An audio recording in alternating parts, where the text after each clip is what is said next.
시작했습니다. 간다.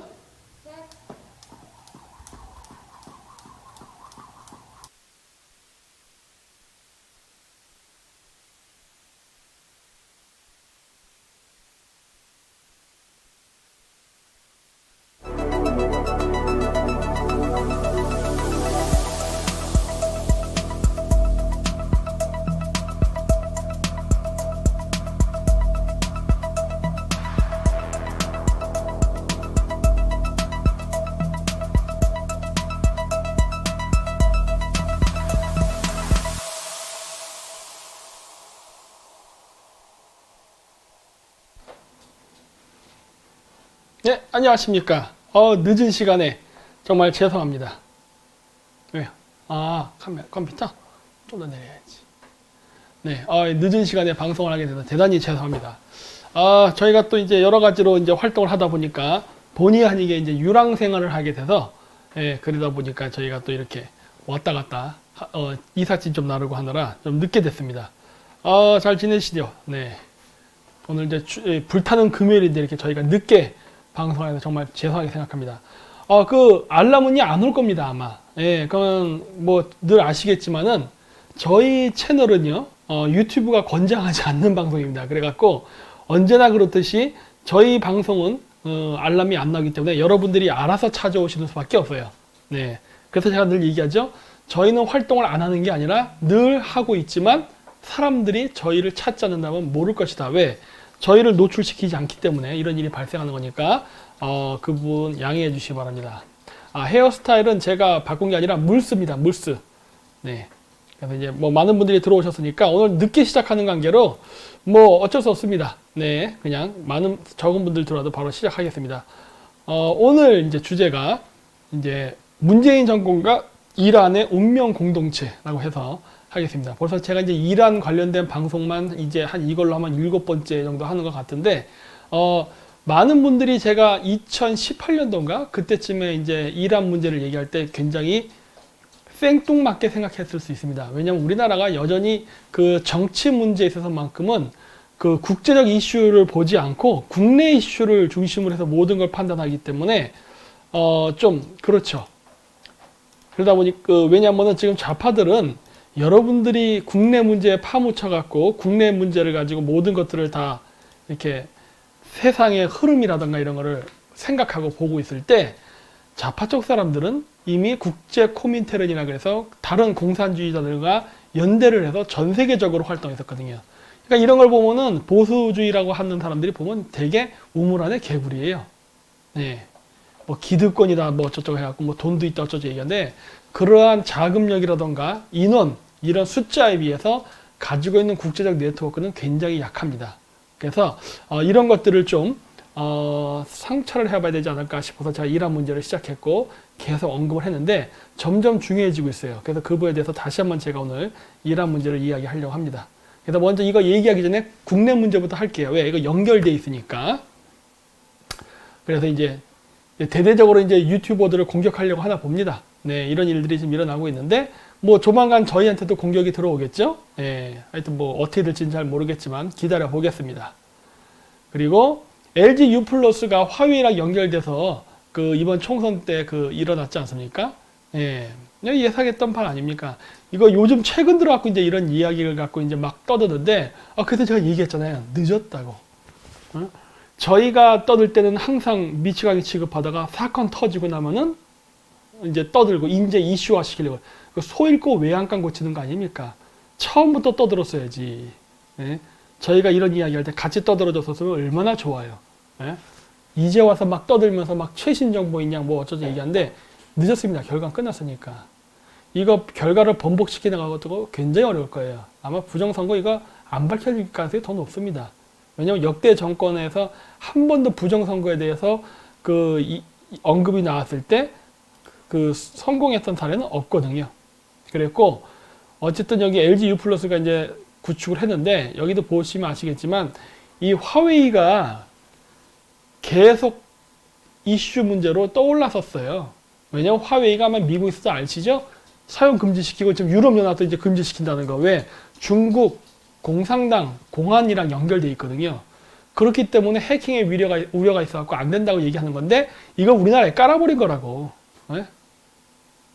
그래가지고 그 당시에도 우리나라에서 이렇게 제대로 지적한 사례가 있었으나 정부는 무시하고 진행했죠. 왜? 문재인 정권은 친중 정권이라 그랬잖아요. 2017년도에 촛불 탄핵으로 대통령이 된 이후에 2018년 첫 새해 인사를 중국에게 했잖아. 물론 고맙겠죠, 중국이. 그러다 보니까 절대 중국에게 불편한 일을 하지 않죠. 그래서 여러 이야기가 있었지만은 그 당시에 여당 측에서 뭐라 그랬냐? 최기영 과기정통부 장관은 화웨이는 문제가 있다고 확인되지 않았고, 문제가 있다고 얘기를 했는데 국제적으로 대비적 수립은 살펴보겠다. 그 얘기는 뭐다? 안 하겠다. 그렇죠? 실질적으로 그렇게 됐죠. 자, 그래서 이번 사전투표 때 화웨이 장비를 도입한 LG U 플러스 송신망 구축했다, 뭐 이런 얘기 나오는데, 이 이야기도 예전에 했었잖아요. 예, 그래서 해킹의 위험성이 있다. 예? 했는데, 요거는 마스크팩맨, 저 수요일날 저랑 방송했을 때 나왔던 방송이죠. 4월 15일날 디도스 공격이 무진장 많았잖아요. 실질적으로. 그쵸? 왜 하필은 우리나라 선거날 그렇게 많이 디도스 공격이 한국에 있었을까요? 이런 거 우연의 일치일까요?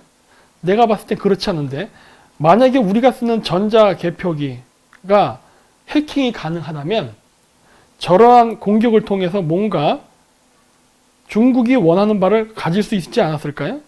나는 그렇게 보는데, 근데 여기에 대해서는 우리나라에서 거의 신경을 안 썼죠. 예, 그럴 리 없을 것이다 해죠. 맨날 그럴 리 없을 것이다. 근데 우연의 일치인지 몰라도 4월 15일 날 저렇게 많은 사람들이, 많은 나라로부터 해킹이 들어왔습니다. 5월 1일 날도 들어왔었죠. 네, 이거 다 마스크팩맨 수요일 날 했던 자료 참고합니다. 그 5월 1일 날은 저희가 부정선거를 감시할 때 제일 중요하다고 했던 그 서버를 폐기하려고 했던 날짜죠. 이건 뭐 보존돼 있다고 하니까 아마 다른 그 어떤 것보다도 아마 서버를 보는 게 더 중요할 겁니다. 네, 그래서 여기 보시면 아시겠지만 이것도 마스크팩맨 자료입니다. 그 서버가 전원이 꺼져 있어도 별도로 전원이 살아 있어서 원격 제어가 된다. 그래서 해킹을 할 때 주로 이쪽으로 쳐들어온다. 근데 이거는 예전에 제가 정확히 기억이 안 나는데 연도까지는 김어준의 파파이스에서도 이 이야기는 했습니다. 그래서 그때 당시에 김어준 씨가 그 박근혜 정부가 부정선거를 할 가능성이 높다. 해킹할 수 있으니까 이거에 대해서 개선이 돼야 된다. 그때 당시에 자기네들이 얘기했었는데 그 얘기가 갑자기 쏙 들어갔죠. 언급을 안 하죠. 해킹 가능성이 있다. 전자개표기는 해킹의 가능성이 높다라고 좌파들이 실컷 떠들었는데 어느 순간서부터인가 은근슬쩍 사라져버렸습니다. 이거 왜 노트북에서도 여러 가지 문제가 있다고 했는데. 자, 그랬는데 이제 중요한 게 뭐냐면요. 이게 국제적 코민테런입니다. 여러분 이걸 잊지 마세요. 제가 예전에 암호화폐 얘기할 때도 국제 코민테런을 얘기했고, 그 다음에 그 정부를 전복시키는 혁명 작업도 국제 코민테런, 공산당에서 일한다고 했잖아요. 그렇기 때문에 그 나라 안에 있는 반정부 세력이 하는 게 아닙니다. 함께 하는 거예요. 이번 선거 때도 있었던 전 세계로부터 우리나라로 들어왔던 디도스 공격, 당연히 중국만 있는 건 아니에요. 여러 군데에서 들어온 겁니다. 여러 군데에서. 그랬는데 이 얘기를 왜 하느냐? 여기 보면 이란이 2012년 선거 때 소셜미디어라든가 이런 여러 군데에다가 계속 이란 정부가 원하는 지도자가 대통령이 될 수 있도록, 공천을 받을 수 있도록 공작을 했다는 이야기가 여기 나오는 거예요. 2012년도니까 이거 아마 그러면 바락 오바마가 대통령이 되는 시기일 겁니다. 그 선거일 거예요. 그래서 이때 당시에 바락 오바마가 대통령이 될 수 있도록 이란에서 결국 도와줬다는 소리예요. 네?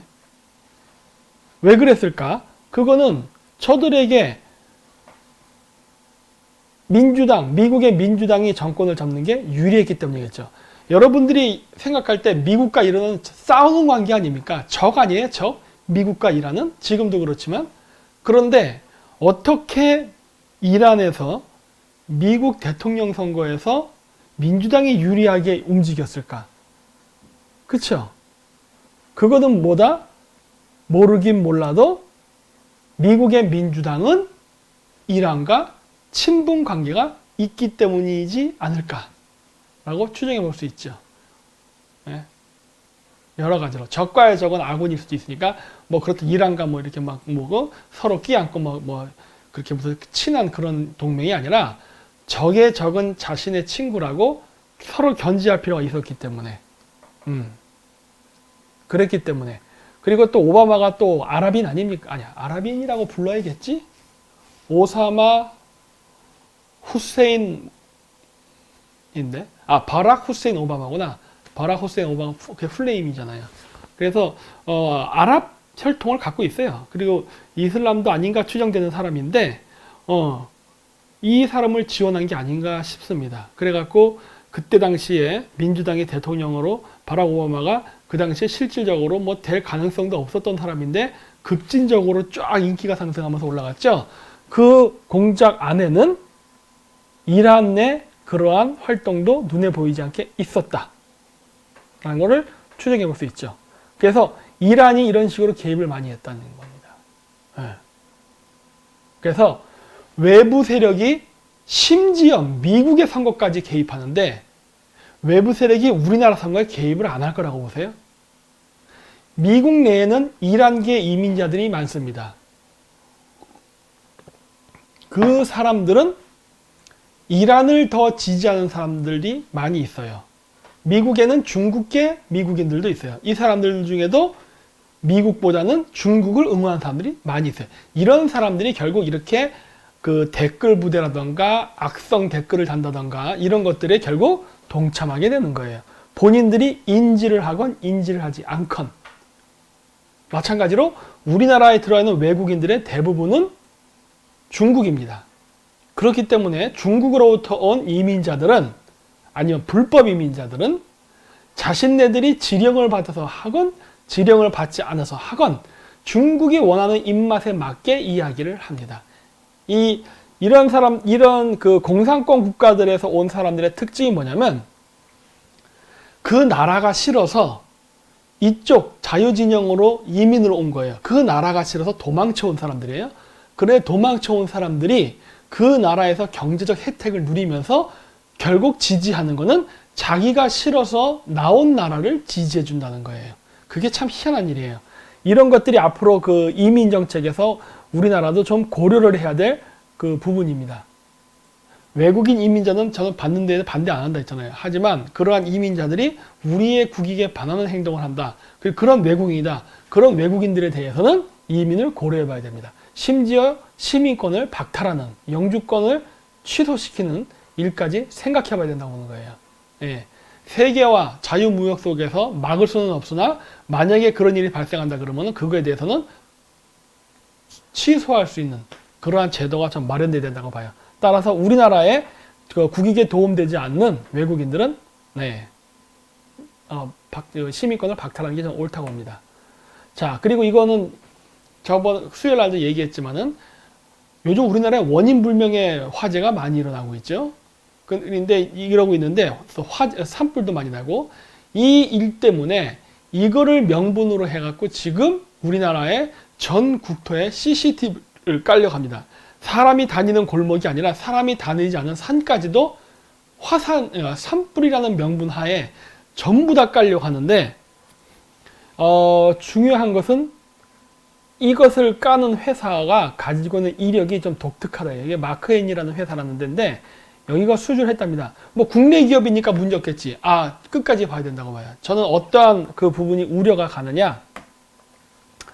중국 공안부로부터 인증을 획득했다는 게 가장 일단은 걱정이 돼요. 그리고 중국 심천에 공장을 갖고 있다고 하는데 여기 나오죠? 중간에 ZT, 중흥전자, 중국의 중흥전자와도 솔루션을 공급하는 등 계약이 맺어진 이권관계가 얽혀있는 회사입니다. 근데 여러분 아시죠? 중국과 이권관계가 얽혀있는 회사들은 중국 공산당의 입김으로부터 벗어나기 어렵다는 거. 예전에 얘기했던 그 블리자드사가 그 중국의 그 하나의 중국 정책이라든가 이런 거에 반하는 말을 하게 되면은 그 게임 플레이어가 그 블리자드사가 제재를 가고 이런 거 있었죠? 그런 식으로 중국 공산당의 눈치를 많이 본단 말이에요. 근데 하필은 또 그것도 ZTE야. ZTE, 중흥전자는 누구랑 연결되어 있습니까? 중국의 공자학원이랑 연결되어 있고, 전 세계는 중국 공자학원의 네트워크를 제공한 데가 거기잖아요. 그러면서 걔네들이 누구랑 연결되어 있습니까? 중국 공자학원은 중국 공안.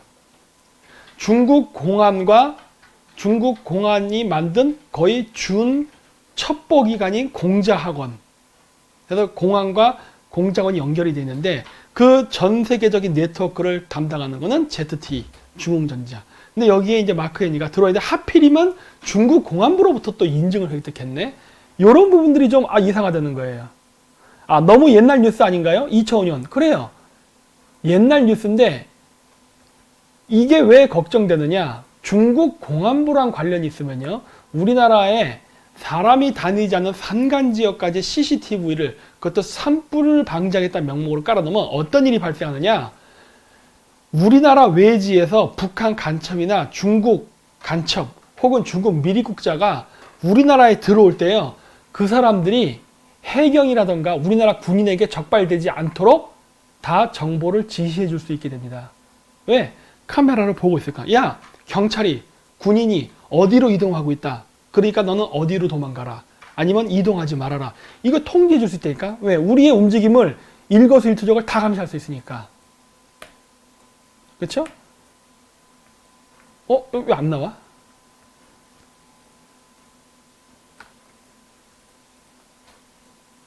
갑자기 왜 안 보이지? 여기선 보이는데 여기서 안 보이네? 야, 골 때린다. 이거 화면 좀 보여주세요. 이거 보이세요? 아니, 이게 화면이 왜 이러지? 이 보이세요? 지금 다 사라져버린 거? 왜 이런 일이 발생했지?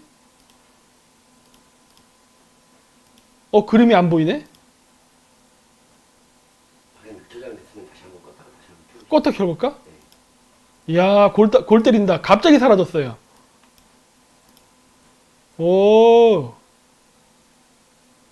화면은 보여주지 마세요.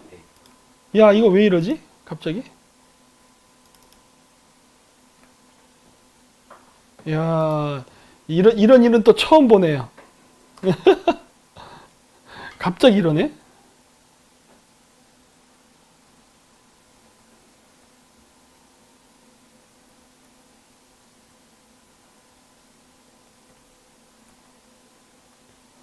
야, 이거 너무 안 돼. 이러는 건 진짜. 우리도 좀 밥 먹고 살게 좀 놔두지. 왜 이래, 진짜.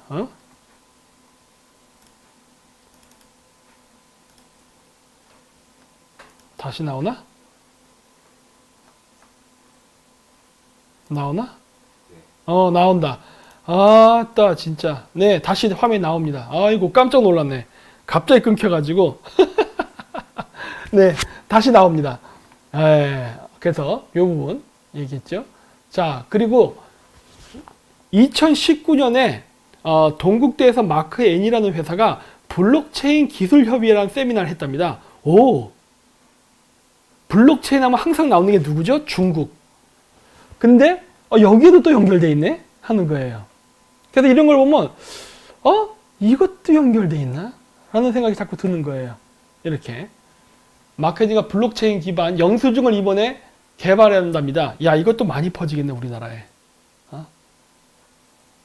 그래서 이거는 제가 보면서 느끼는 게 뭔가 의심스럽다예요. 이런 일련의 과정들. 왜 하필 허구 많은 기업 중에 그 업계가 그러니까 그럴 수도 있다 하겠지만 중국 공안부가 그 인증을 했다는 것도 굉장히 꺼림칙하고, 그 다음에 이게 우리나라 산불 방지를 한다는 명목으로 CCTV를 전부 거기다 몰빵을 해갖고 우리나라에 인적이 드문 지역까지 전부 CC 카메라를 까는 것도 좀 이상하고, 근데 하필이면 그 회사가 블록체인을 하네.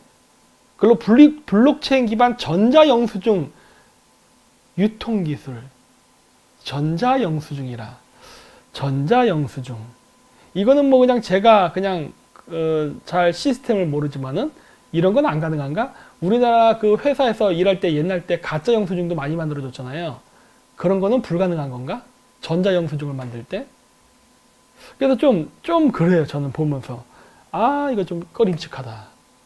그리고 요즘 그 탈북자들, 그 태영공사가 저기 뭐야, 국회의원으로 당선하고 나니까 탈북자 출신들한테 여기 보면은 서울 강남구 재건축 지역의 탈북자 세터민 아파트 의무 비율을 법제화해 주세요인데 저 이거 반대입니다. 이렇게 이런 것들 나오는데 안 돼요. 저는 안 된다고 봐요. 왠지 아세요? 이거 해주잖아요. 그러면 조선족도 해달라고 합니다. 그리고 또 외국인들도 해달라고 그래요. 머리 아파져요. 그래서 해주면 안 된다고 봐요. 그냥 그 우리나라에서 살고 싶어서 온 사람들은요, 우리나라에 와서 그냥 사세요. 그러면서 이 자본주의 시스템에 적응하려고 노력하세요. 자꾸 특혜를 받으려 하지 말고. 그러면 안 돼요. 네. 그렇게 되면 어떤 일이 발생하느냐? 자꾸 그렇게 되면은 뭐 탈북자 타운, 차이나 타운, 우즈베키스탄 타운, 러시아 타운 이런 거 생긴다고. 그 우리나라에 들어온 외국인들이 우리나라에서 같이 섞여 살면서 융화되는 게 아니라 따로따로 지역사회를 갈라버린다니까. 그래서 그거를 분리시키면 안 되기 때문에 저는 이렇게 되면 안 된다 봐요. 그냥 사세요. 이렇게 된다고 봐. 네. 절대 그렇게 정부가 나서가지고 그거를 의도적으로 활성화시킬 필요는 없다고 봐요. 지금 있는 차이나타운도 때려 부숴야 될 판에 이거를 합법화시켜서 만들어준다는 건 저는 아니라고 봐요. 예, 그래서 저는 이런 거 반대합니다. 예. 예, 그래서 지금 이런 여러 가지 것들이 일어나면서 오히려 현지 한국인들이 불리해질 수 있는 일이 벌어지죠. 그리고 이제 김무성이 이제 슬슬 고개 들죠. 네, 그거 유튜버와의 전쟁. 근데 이것도 참 공교롭죠? 아까 앞쪽에서 나왔던 요거. 문재인 정권에서 시민단체들 이제 기부금 사용처 조사한다. 라고 하면서 이거 보나마나 이렇게 되면 이제 우파 단체들을 공격하려는 것 같은데 어떻게 시기적절하게 그 시기에 맞춰서 김무성도 같이 움직이네? 하는 거예요. 그러니까 굉장히 의심스러워. 저거 한편 아니야? 이런 생각이 드는 거예요. 네. 이번 선거 때 모르겠어요. 김무성이나 유승민 계열적 국회의원들은 굉장히 저는 그래서 의심합니다. 아마 저 사람들 저희가 지금 하려고 하는 개헌 저지 있죠? 그 개헌 저지를 하려고 누가 도대체 민주당 뿌락진자인지 감시를 해야 된다고 보는데 이 김무성이나 유승민 계열의 미래통합당 국회의원들 저 의심해 봐야 된다고 믿어요. 예, 좀 의심해 봐야 된다고 봐. 이런 사람들이 저번 탄핵 때처럼 분명히 또 배신을 때릴 가능성이 많다고 봐요. 비슷한 시기에 같은 목소리 내니까. 그리고 뭐 친박 중 탄핵 한 명 반대 한 명도 없었다. 뭐 아주 틀린 말은 아니라 봐야죠 이것도. 뭐 조은진 의원이 뭐 반대한다고 하는데 뭐 알아 해보십시오. 네. 자 그리고 중국이 그 문재인 대통령의 강력한 리더십을 그 좋게 평가했다는데 당연하겠죠. 왜?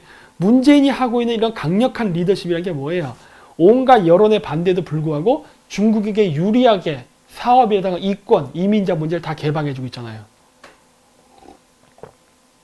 당연히 시진핑이 문재인을 칭찬할 수밖에 없겠죠. 그거 있잖아요. 문재인은 친중 정권이다. 이런 일들이 지금 발생하고 있죠. 자, 요게 이제 저희가 얘기하는 개헌 얘기할 때 그 중요한 부분입니다. 이게 5.18 민주화운동 때 그 행사 때 얘기했던 거예요. 문재인 대통령이 그간 개헌은 국회의 몫이라며 해갖고 국회의 몫이다. 왠지 아세요? 책임 회피하려고 하는 겁니다. 문재인 정권을 개헌을 하기를 원해요. 예전서도 그 얘기 여러 번 했었잖아요. 했는데 이걸 왜 국회 몫이라 하는지 아세요? 2022년에 대통령 선거가 있습니다. 따라서 문재인 대통령이 이번 개헌을 문재인 정권의 주도로 하게 되게 되면은 다음번 대통령 선거에서 질 수가 있어요. 그래서 얘네들은 그 문제의 책임을 국회로 돌려야 됩니다. 그래야 2022년에 다시 민주당 쪽에서 대통령이 나올 수 있기 때문에. 그래서 얘네들이 이 일을 하고 있는 거라고. 그래서 제가 자꾸 개헌 중요하다고 하는 거예요. 얘네들 아직 공산주의 완벽하게 완성 못 시켰어요. 2022년 대통령 선거 이후에 모든 것들을 완벽하게 만들 수 있는 기반이 갖춰지게 된다고. 근데 그러려면은 민주당이 한 번 더 재집권을 해야 되는데 문재인이가 재집권하려면 문재인 정권은 절대 개헌을 그 정부 주도로 해서는 안 됩니다. 국회한테 뜨거운 감자를 던져버려야 돼요. 그럼 국회에서 이제 개헌을 해야 되는데 국회에서 개헌을 저지해야 되는데 아까 보여드렸던 이런 김무성 같은 이런 사람들이 그리고 김무성이나 유승민을 추종하는 계열의 애들이 미래통합당 안에 있으면 여기서 얘기했듯이 국회의 몫이라고 했잖아요. 이 국회에서 개헌 저지 관련 투표를 할 때 배신자가 나올 가능성이 있습니다. 그렇게 되면 어떻게 돼요? 개헌이 되는 거예요. 그리고 그 개헌의 책임은 문재인이 지는 게 아닙니다. 국회가 지는 것이지. 그리고 국회에서 만약에 내부적인 배신자 때문에 개헌이 통과되잖아요. 그러면 아마 우파 사람들은 또 쪼개져서 갈라져 싸우게 될 겁니다. 네가 잘했네, 내가 잘했네. 저놈이 배신했다, 저놈이 배신했다 하면서 마구 혼란 속에 보궐선거와 대통령 선거로 들어갈 거예요. 그러면 우리가 집니다. 선거에. 그래서 얘네들도 개헌을 하는 그 시기를 맞출 겁니다. 어느 시기에 개헌 관련된 이슈를 터뜨려야 얘네들이 선거에 유리한지 그거 계산해서 들어갈 거예요. 예. 이런 것들이 지금 그래서 저희가 지금 개헌을 계속 감시해야 된다고 하는 겁니다. 왜? 이거 감시 안 하면요 얘들 쓱 들어가요 그냥. 예. 얘들 지금 이런 작전 쓰고 있다고 지금. 그리고 이러한 모든 것들이 일어나는 것은 바로 뭐 때문이다? 중국을 위해서다.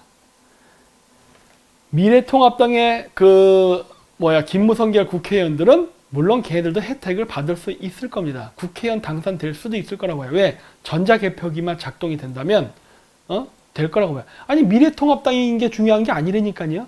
미래통합당 안에 그 국회의원이 어떤 성분인과 출신이냐가 중요한데 그런 것들을 여러분들은 생각 안 하고 그냥 당만 보고 찍잖아요. 당만. 미래통합당을 찍어야 우파가 뭐 살아남는다. 아니라니까. 그 내부적으로는 이미 자기의 뜻과 맞는 지지 세력들을 미래통합당 안에다가 지금 계속 심으면서 그 비율을 늘리고 있다고. 미래통합당 안에서. 그렇기 때문에 미래통합당 소속 국회의원이랑 배지만 달았지 저 사람들은 민주당 편이에요. 그래서 이런 애들은 다음번 보궐선거 때 2022년 보궐선거 때도 아마 당선될 확률이 높습니다. 전자개표가 있으니까. 그리고 저희가 그래서 중요시 여기는 게 뭐다? 보궐선거 때 우리가 압승할 수 있는 기회가 오는데 표면상의 압승이 일어날 수도 있어요. 표면상의 압승. 예를 들어 지금 한 50석 정도가 다시 한번 투표 나올 수 있다고 하는데 재선. 그동안 민주당이 많이 똥땅을 치고 말아먹었기 때문에 사람들이 미래통합당을 보궐선거에서 찍을 수 있습니다. 그러면 외연상으로 보면은 미래통합당이 압승으로 이길 가능성도 높아요. 의석수도 더 많이 차지하고. 근데 그 당선된 미래통합당 후보 자체가 김무성이나 유승민 계열 쪽의 애들이 많다면 걔네들은 나중에 개헌을 찬성할 쪽으로 갈 겁니다. 오히려 숫자는 확보가 되는 거야.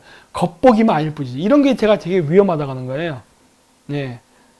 그래서 이런 일들을 얘네들이 할 가능성이 매우 높기 때문에 주시해야 되고 결국 내부적으로는 그러한 사람들 우리 내부에서 개헌을 찬성했던 세력들 좌우를 떠나서 이런 사람들의 공통점은 그 박근혜 대통령 탄핵 때 찬성했던 사람들과 같은 사람들이고 박근혜 대통령 탄핵의 배후에는 사드 배치라는 문제가 있었다. 그렇기 때문에 중국이 마사지를 한 것이다. 우리나라 탄핵에. 그랬기 때문에 탄핵을 찬성했던 세력들은 결국 중국하고도 이해관계를 같이 한다라고 봐야 된다는 거예요. 그래서 친중 정치인 색출이 중요하다 계속 얘기했던 겁니다. 예. 지금도 그거는 여전히 불변이죠. 예. 이런 거예요. 자, 그래서 요것도 재밌는데 요거 한번 나중에 보세요. 어나니미스의 경고라는데 여러분들이 갖고 있는 환상을 많이 깨기 위해서 여러분들은 지금 미국과 중국의 전쟁을 무슨 선과 악의 싸움이라고 이분법으로 보는데 그렇잖아요. 국제관계에 선이 어디 있고 악이 어디 있습니까? 예. 현실적 시각에서 바라봐야지. 근데 여러분들은 아직 현실적 시각에서 바라보지 않고 여러분들이 세상은 이랬으면 좋겠다라는 희망사항을 머릿속에 주입시킨 상태에서 국제관계를 바라보니까 여러분들이 자꾸 혼동을 합니다.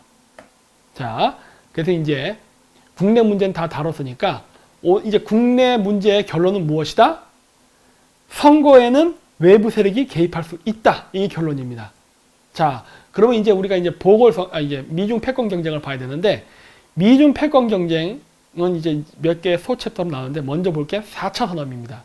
4차 산업혁명 중요합니다. 이것과 한국의 선거에서 친중파가 득실하는 것은 밀접한 관계가 있어요. 자, 그걸 하기 전에 제가 저번 주인가 저저번 주에 보여드렸던 2019년 빌더버그 회의를 주목해야 됩니다. 제가 이 빌더버그 회의 방송을 했는데 왜 그 이후에 애들이 언급을 안 하는지 모르겠어요. 지금도 궁금해. 왜 안 해? 트럼프 행정부의 핵심 인사들이 다 갔다니까 거기에. 응?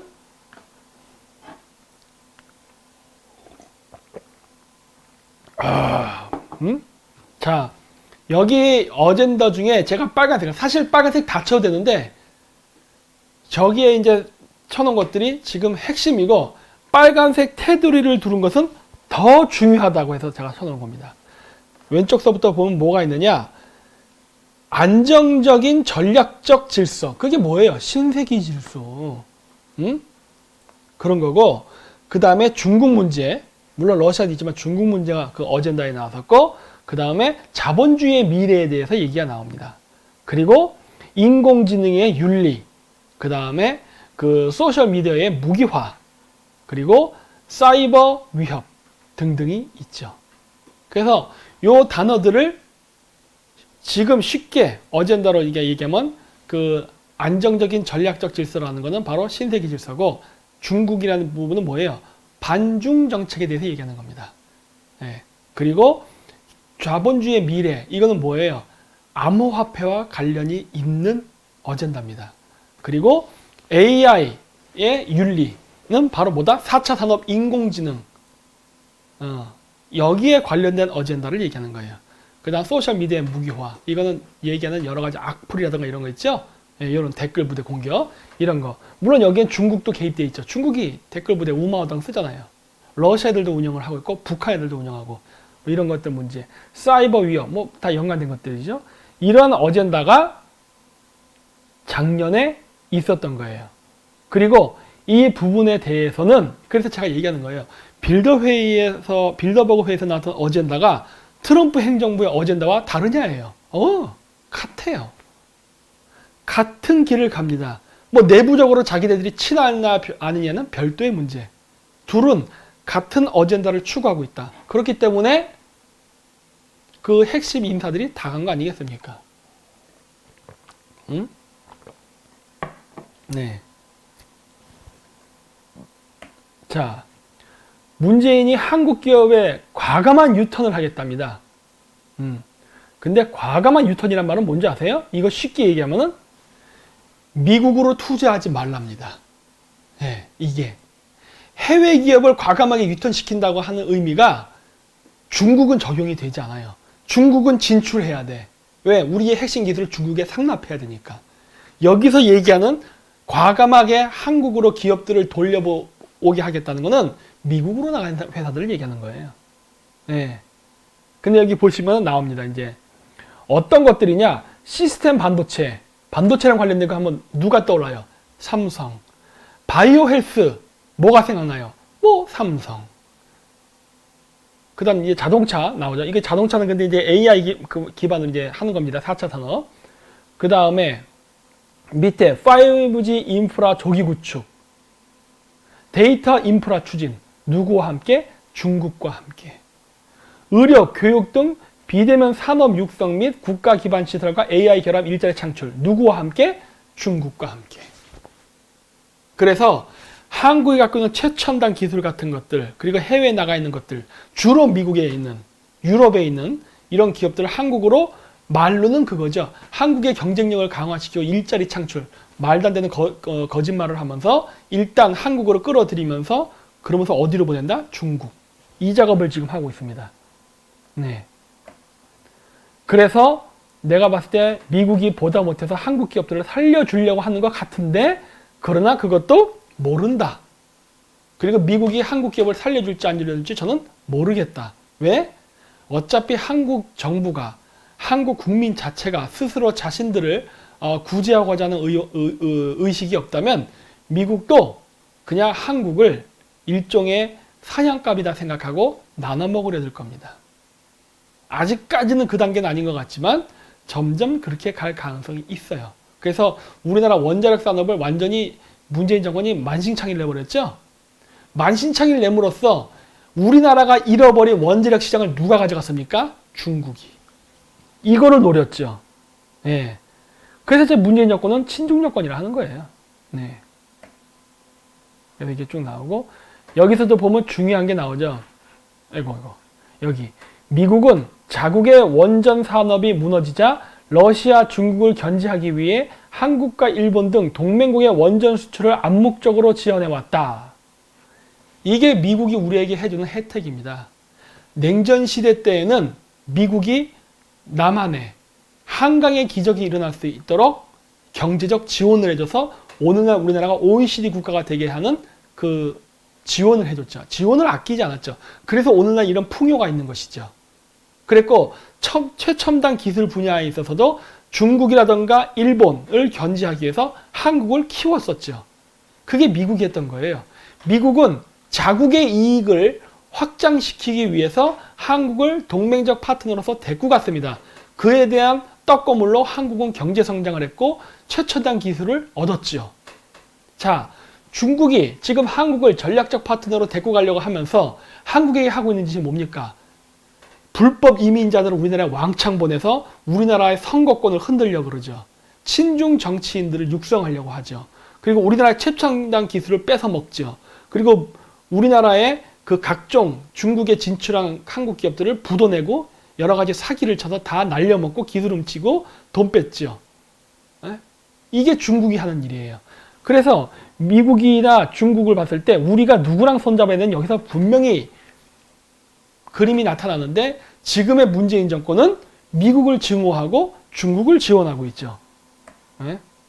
자, 그래서 제가 잘 모르겠다는 게 뭐냐면 여기 보면 미국이 반도체를 자급자족하려고 한답니다.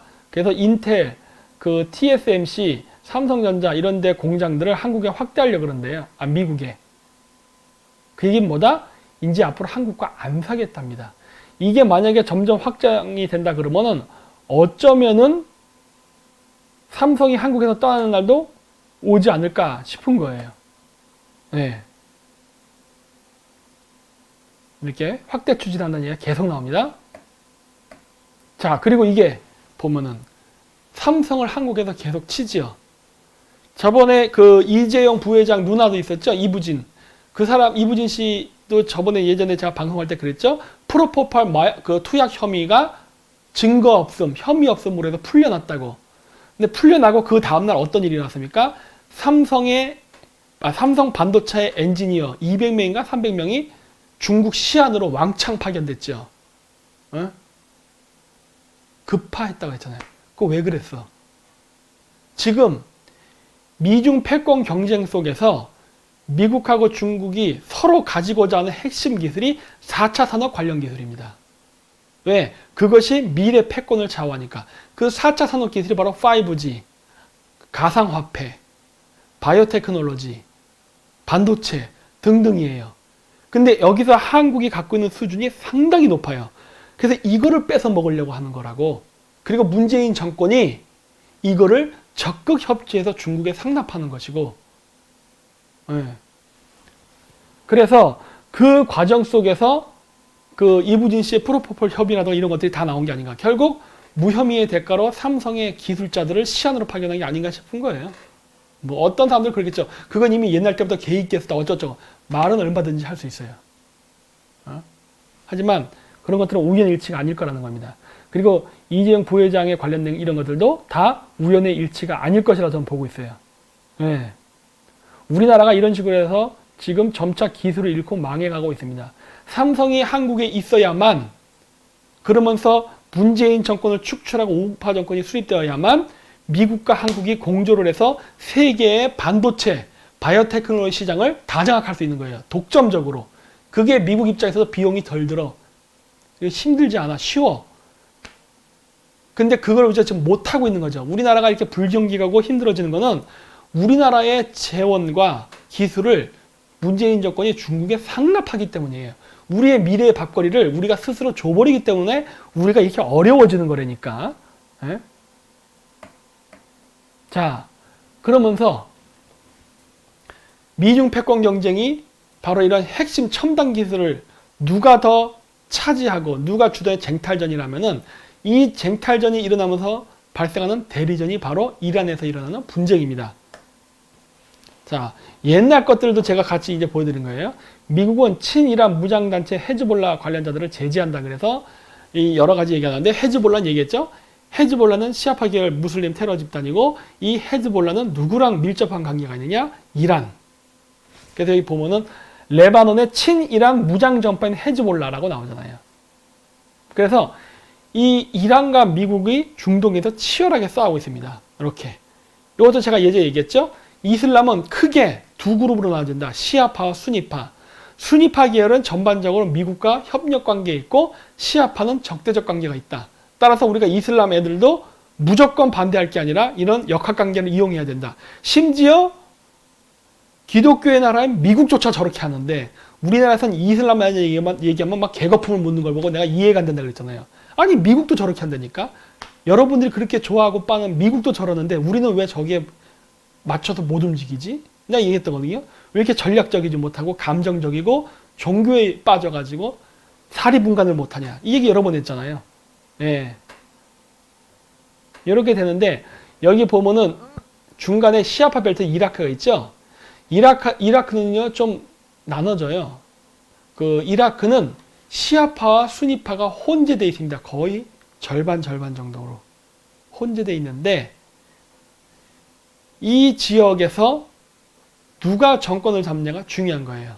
시아파 계열의 대통령이 이라크에서 나오냐, 수니파 계열의 대통령이 이라크에서 나오냐. 근데 공교롭게도 이라크 대통령 선거 때 한국산 전자개표기 쓰였죠?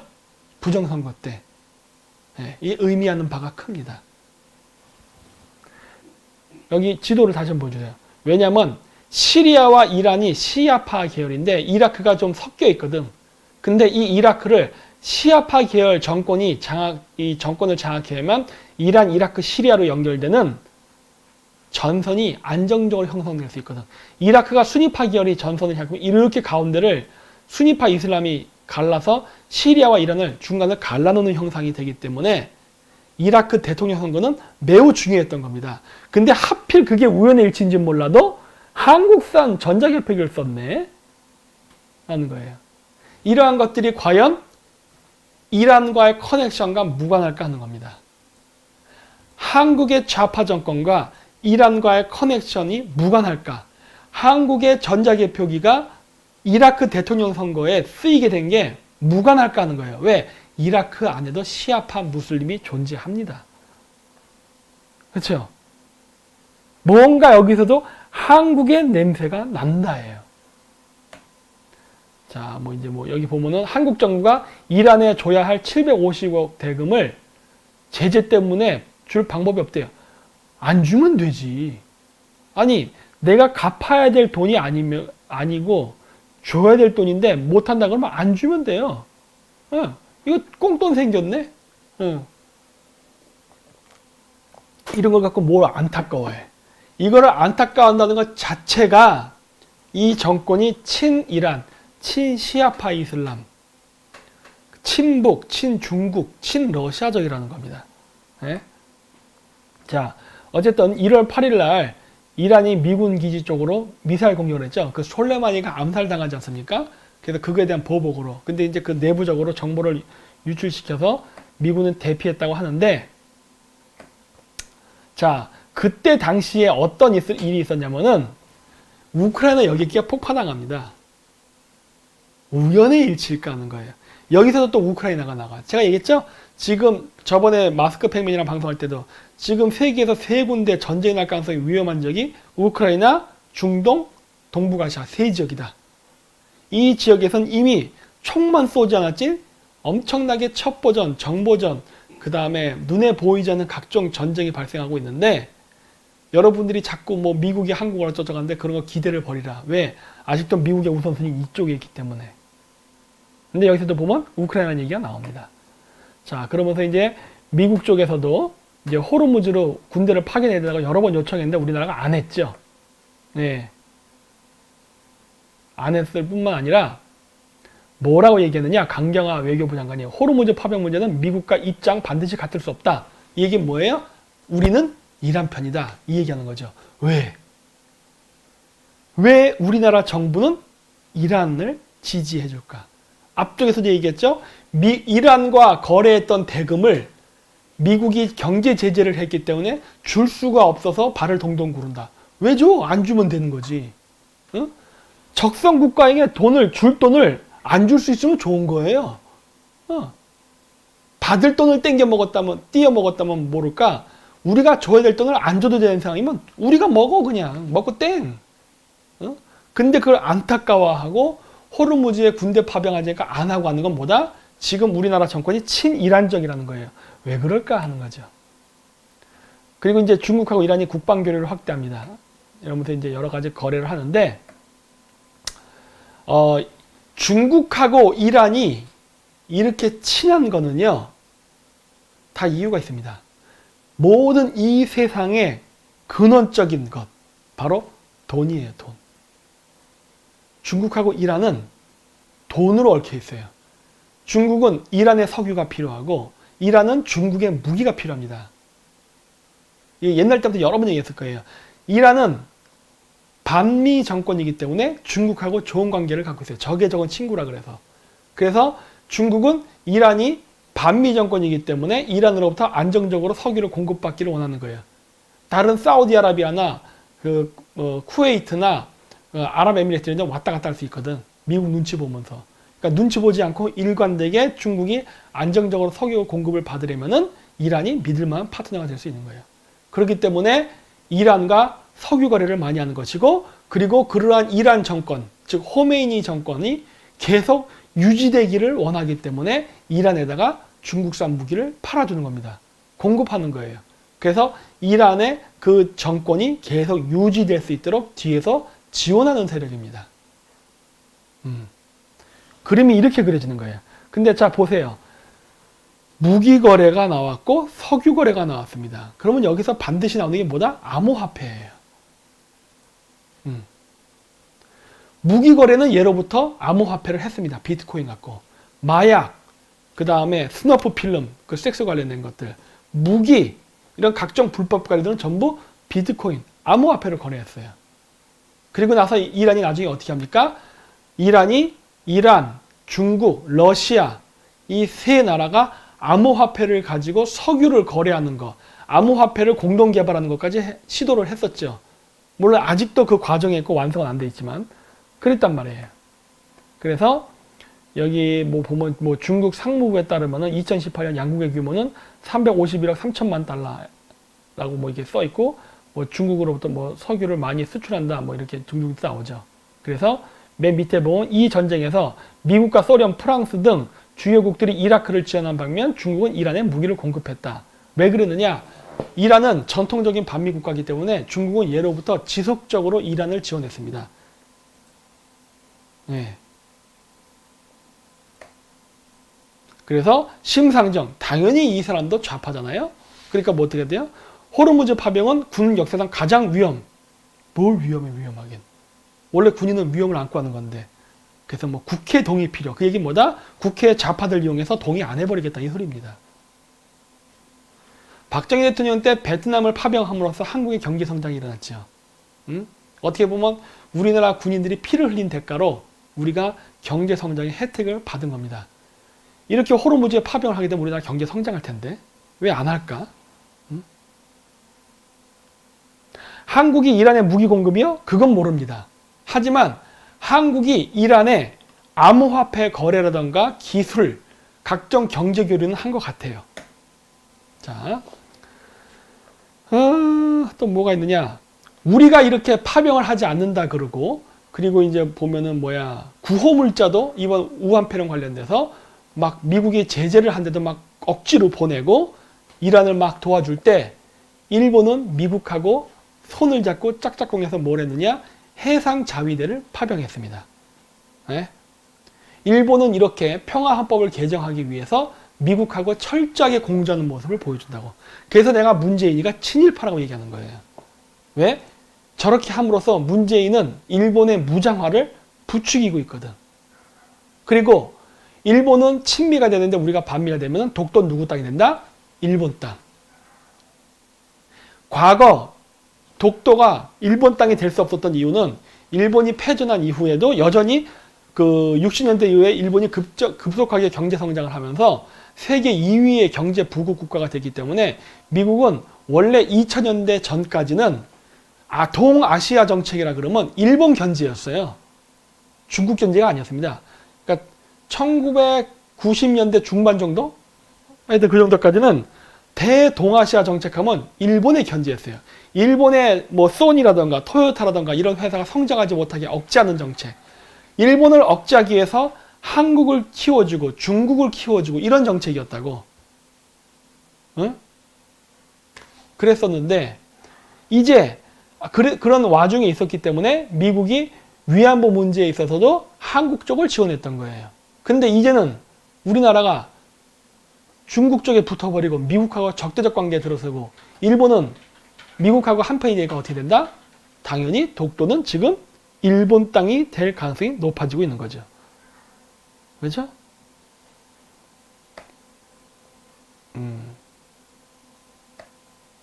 이게 아까 얘기했던 거. 트럼프 제재 뚫고 이란 도착한 한국 의료 장비, 국민들 눈물 난다. 어디서 감성팔이해. 어? 보내지 말아야지. 이걸 왜 보냅니까? 어? 그리고 이란에서 이제 미사일 발사 실험을 했다는데 아마 유가 올리려고 하는 것 같습니다. 그건 저 신문 기사 나도 어느 정도 동의를 해요. 왜냐, 국제 유가가 완전 똥값이 돼버렸거든. 국제 유가가 이렇게 폭락하게 되면은 원래 중국은 좋아야 됩니다. 근데 미국이 관세를 올려서 중국의 수출을 박살낸 상태죠. 그리고 또 여기에 또 전염병까지 돌아가고 세계 무역이 마비되다시피 했어. 그렇기 때문에 국제 유가가 떨어진다 하더라도 중국이 값싼 석유를 수입해서 물건을 만들어서 수출할 수 있는 길이 막혔기 때문에 중국이 그렇다고 해서 이란 석유를 많이 사주지도 못합니다. 형편이 어려워졌어요. 그래서 이렇게 저유가로 나가게 돼서 이거를 만약에 해서 일부러 내가 봤을 때 이란이 갈등을 조장할 가능성이 높습니다. 중동 정세를 불안하게 할 가능성이 높아요. 물론 이란은 러시아나 중국을 뒷배경으로 놓고 중동에서 갈등을 조장할 가능성이 있어요. 왜? 갈등이 일어나야만 국제유가가 상승하게 될 것이고 국제유가가 상승한다면 러시아도 좋은 거거든요.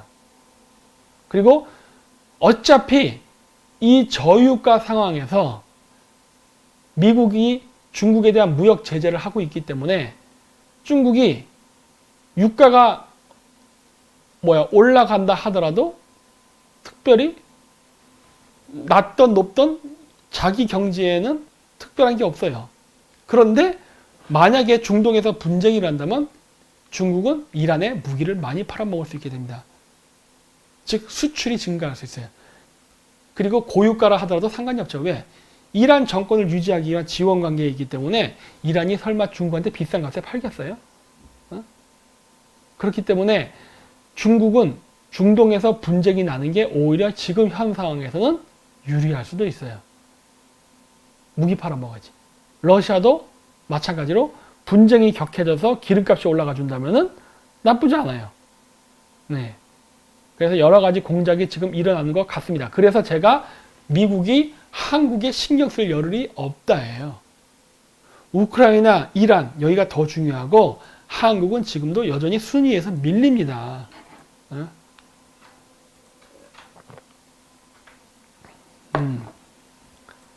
그래서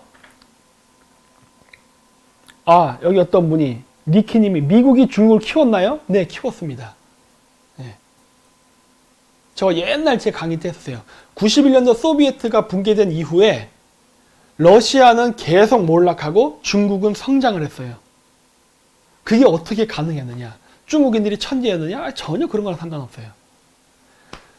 옛날 때 어떤 일이 있었냐면은 이거는 그 지도를 보면서 해야 될 것 같은데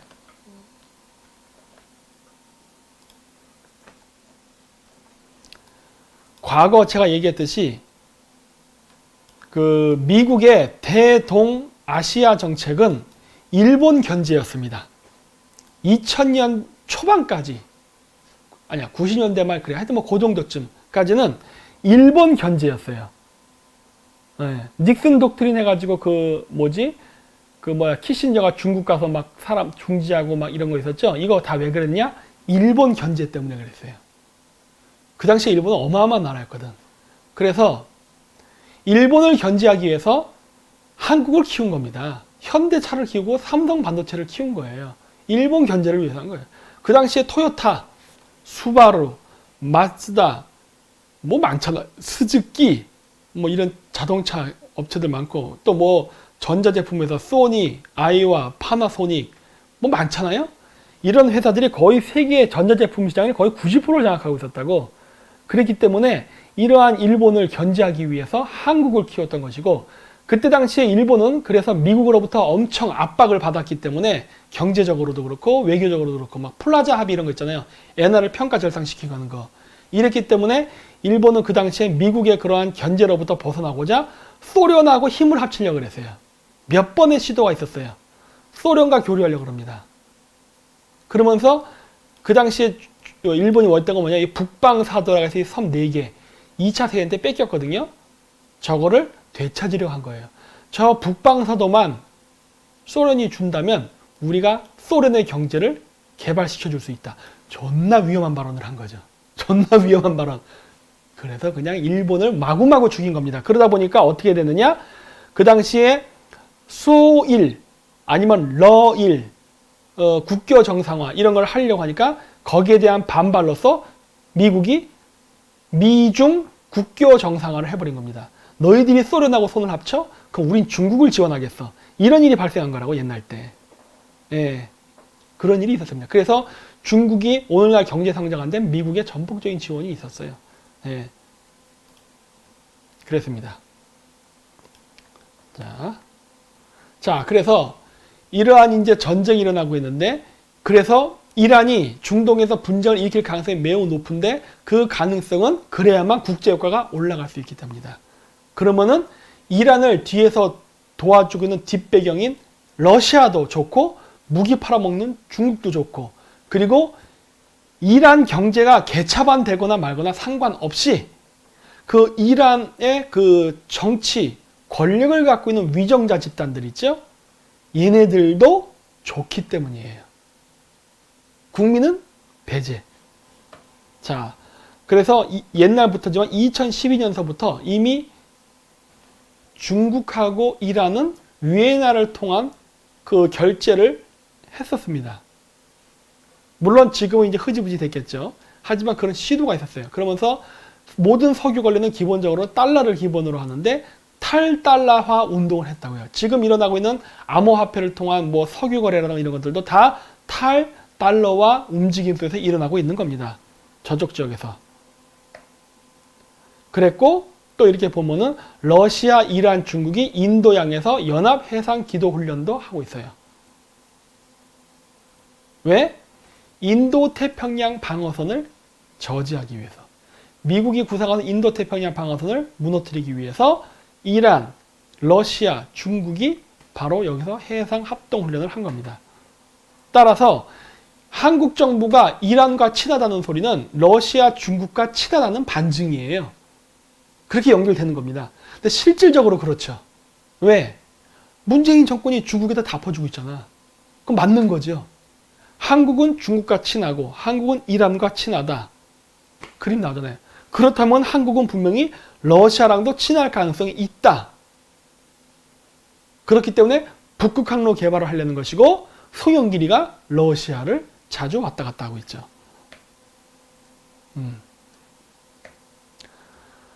자, 그리고 미군 기지 안에다가 이란이 미사일을 쐈을 때도 그 중국은 제재를 가하는 것에 대해서 애매한 스탠스를 보였죠.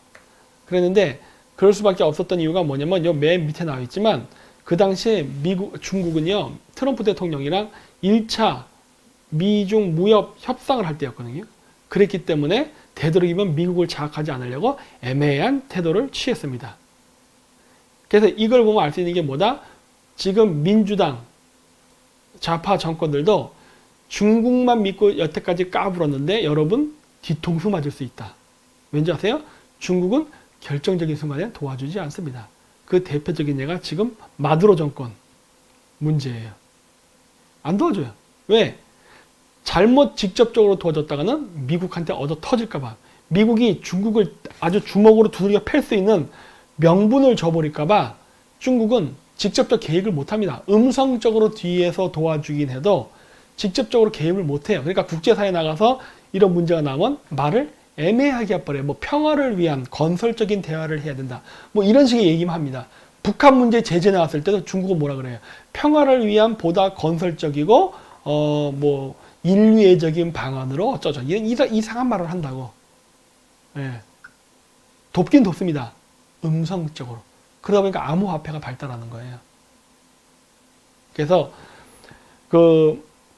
중국은 미국하고 직접적 대립을 안 하려는 거 피하기 때문에 지금 문재인 정권들 이렇게 중국 미국 까불었잖아요. 나중에 직접적으로 충돌이 나면은 중국 안 돕습니다. 그럼 어떻게 하려고 그래? 박살 날 텐데. 그 날이 점점 다가오고 있죠. 문재인이 경제를 말아먹고 똥탕을 치면 칠수록 그러한 날은 점점 다가옵니다. 물론 그 순간이 오기 전까지는 우리는 많은 고통을 감수해야 할 수밖에 없을 겁니다. 하지만 그렇지 않은 이상은 절대 누구랑 이 일은 오지 않겠죠. 하지만 점점 오고는 있습니다.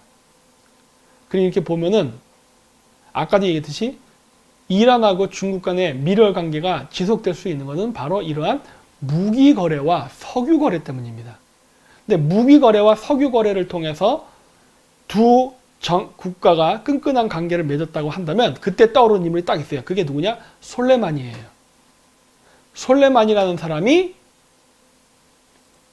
그 이란 내에 혁명 수비대를 끌고 있잖아요. 혁명 수비대가 이란 정규군보다도 더 강력한 힘을 갖고 있잖아요. 이 이란 혁명 수비대를 이끌어가는 지도자 아니었습니까? 근데 솔레마니가 이란 내에서 그렇게 강력한 권력을 갖고 있었던 건 결국 돈이에요, 돈. 근데 그 돈의 힘은 어디서 왔느냐? 이란과 중국이 석유를 수출해서 이게 거래를 할 때 그 대금 결제를 하고 하는 그거를 솔레마니가 운영하고 있었습니다. 석유. 그쵸? 이란이 중국으로 수출하는 석유에 대한 이권 관계에 솔레마니가 껴있네. 그 이권 사업이 이란 혁명수비대에게 들어가는 것이고, 그렇기 때문에 이란 혁명수비대가 이란 내의 반체제 인사들, 반정부 세력들을 잠재우고 제거하는데 그 자금이 쓰이는구나. 더 나아가서 그 중국이 지불한 석유 대금이 시리아라든가 이라크 지역에서 시아파 무슬림 헤즈볼라라는 그러한 테러 단체의 자금으로 쓰이는구나 라는 게 보이죠. 이렇게 되는 거예요. 그리고 석유를 팔고 또 벌은 잉여 자금은 또 어디에 투입되느냐? 중국으로부터 무기를 사서 이란에 갖고 오는데, 그리고 가지고 온 그 무기를 가지고 마찬가지로 중동의 각 시아파 계열 테러리스트들에게 무기를 공급하는 데 쓴 거죠. 이런 메커니즘인가? 이런 메커니즘. 따라서 우리가 이란을 돕는다는 것은 중국을 돕는 행위예요. 중국의 무기 거래를 돕는 행위예요.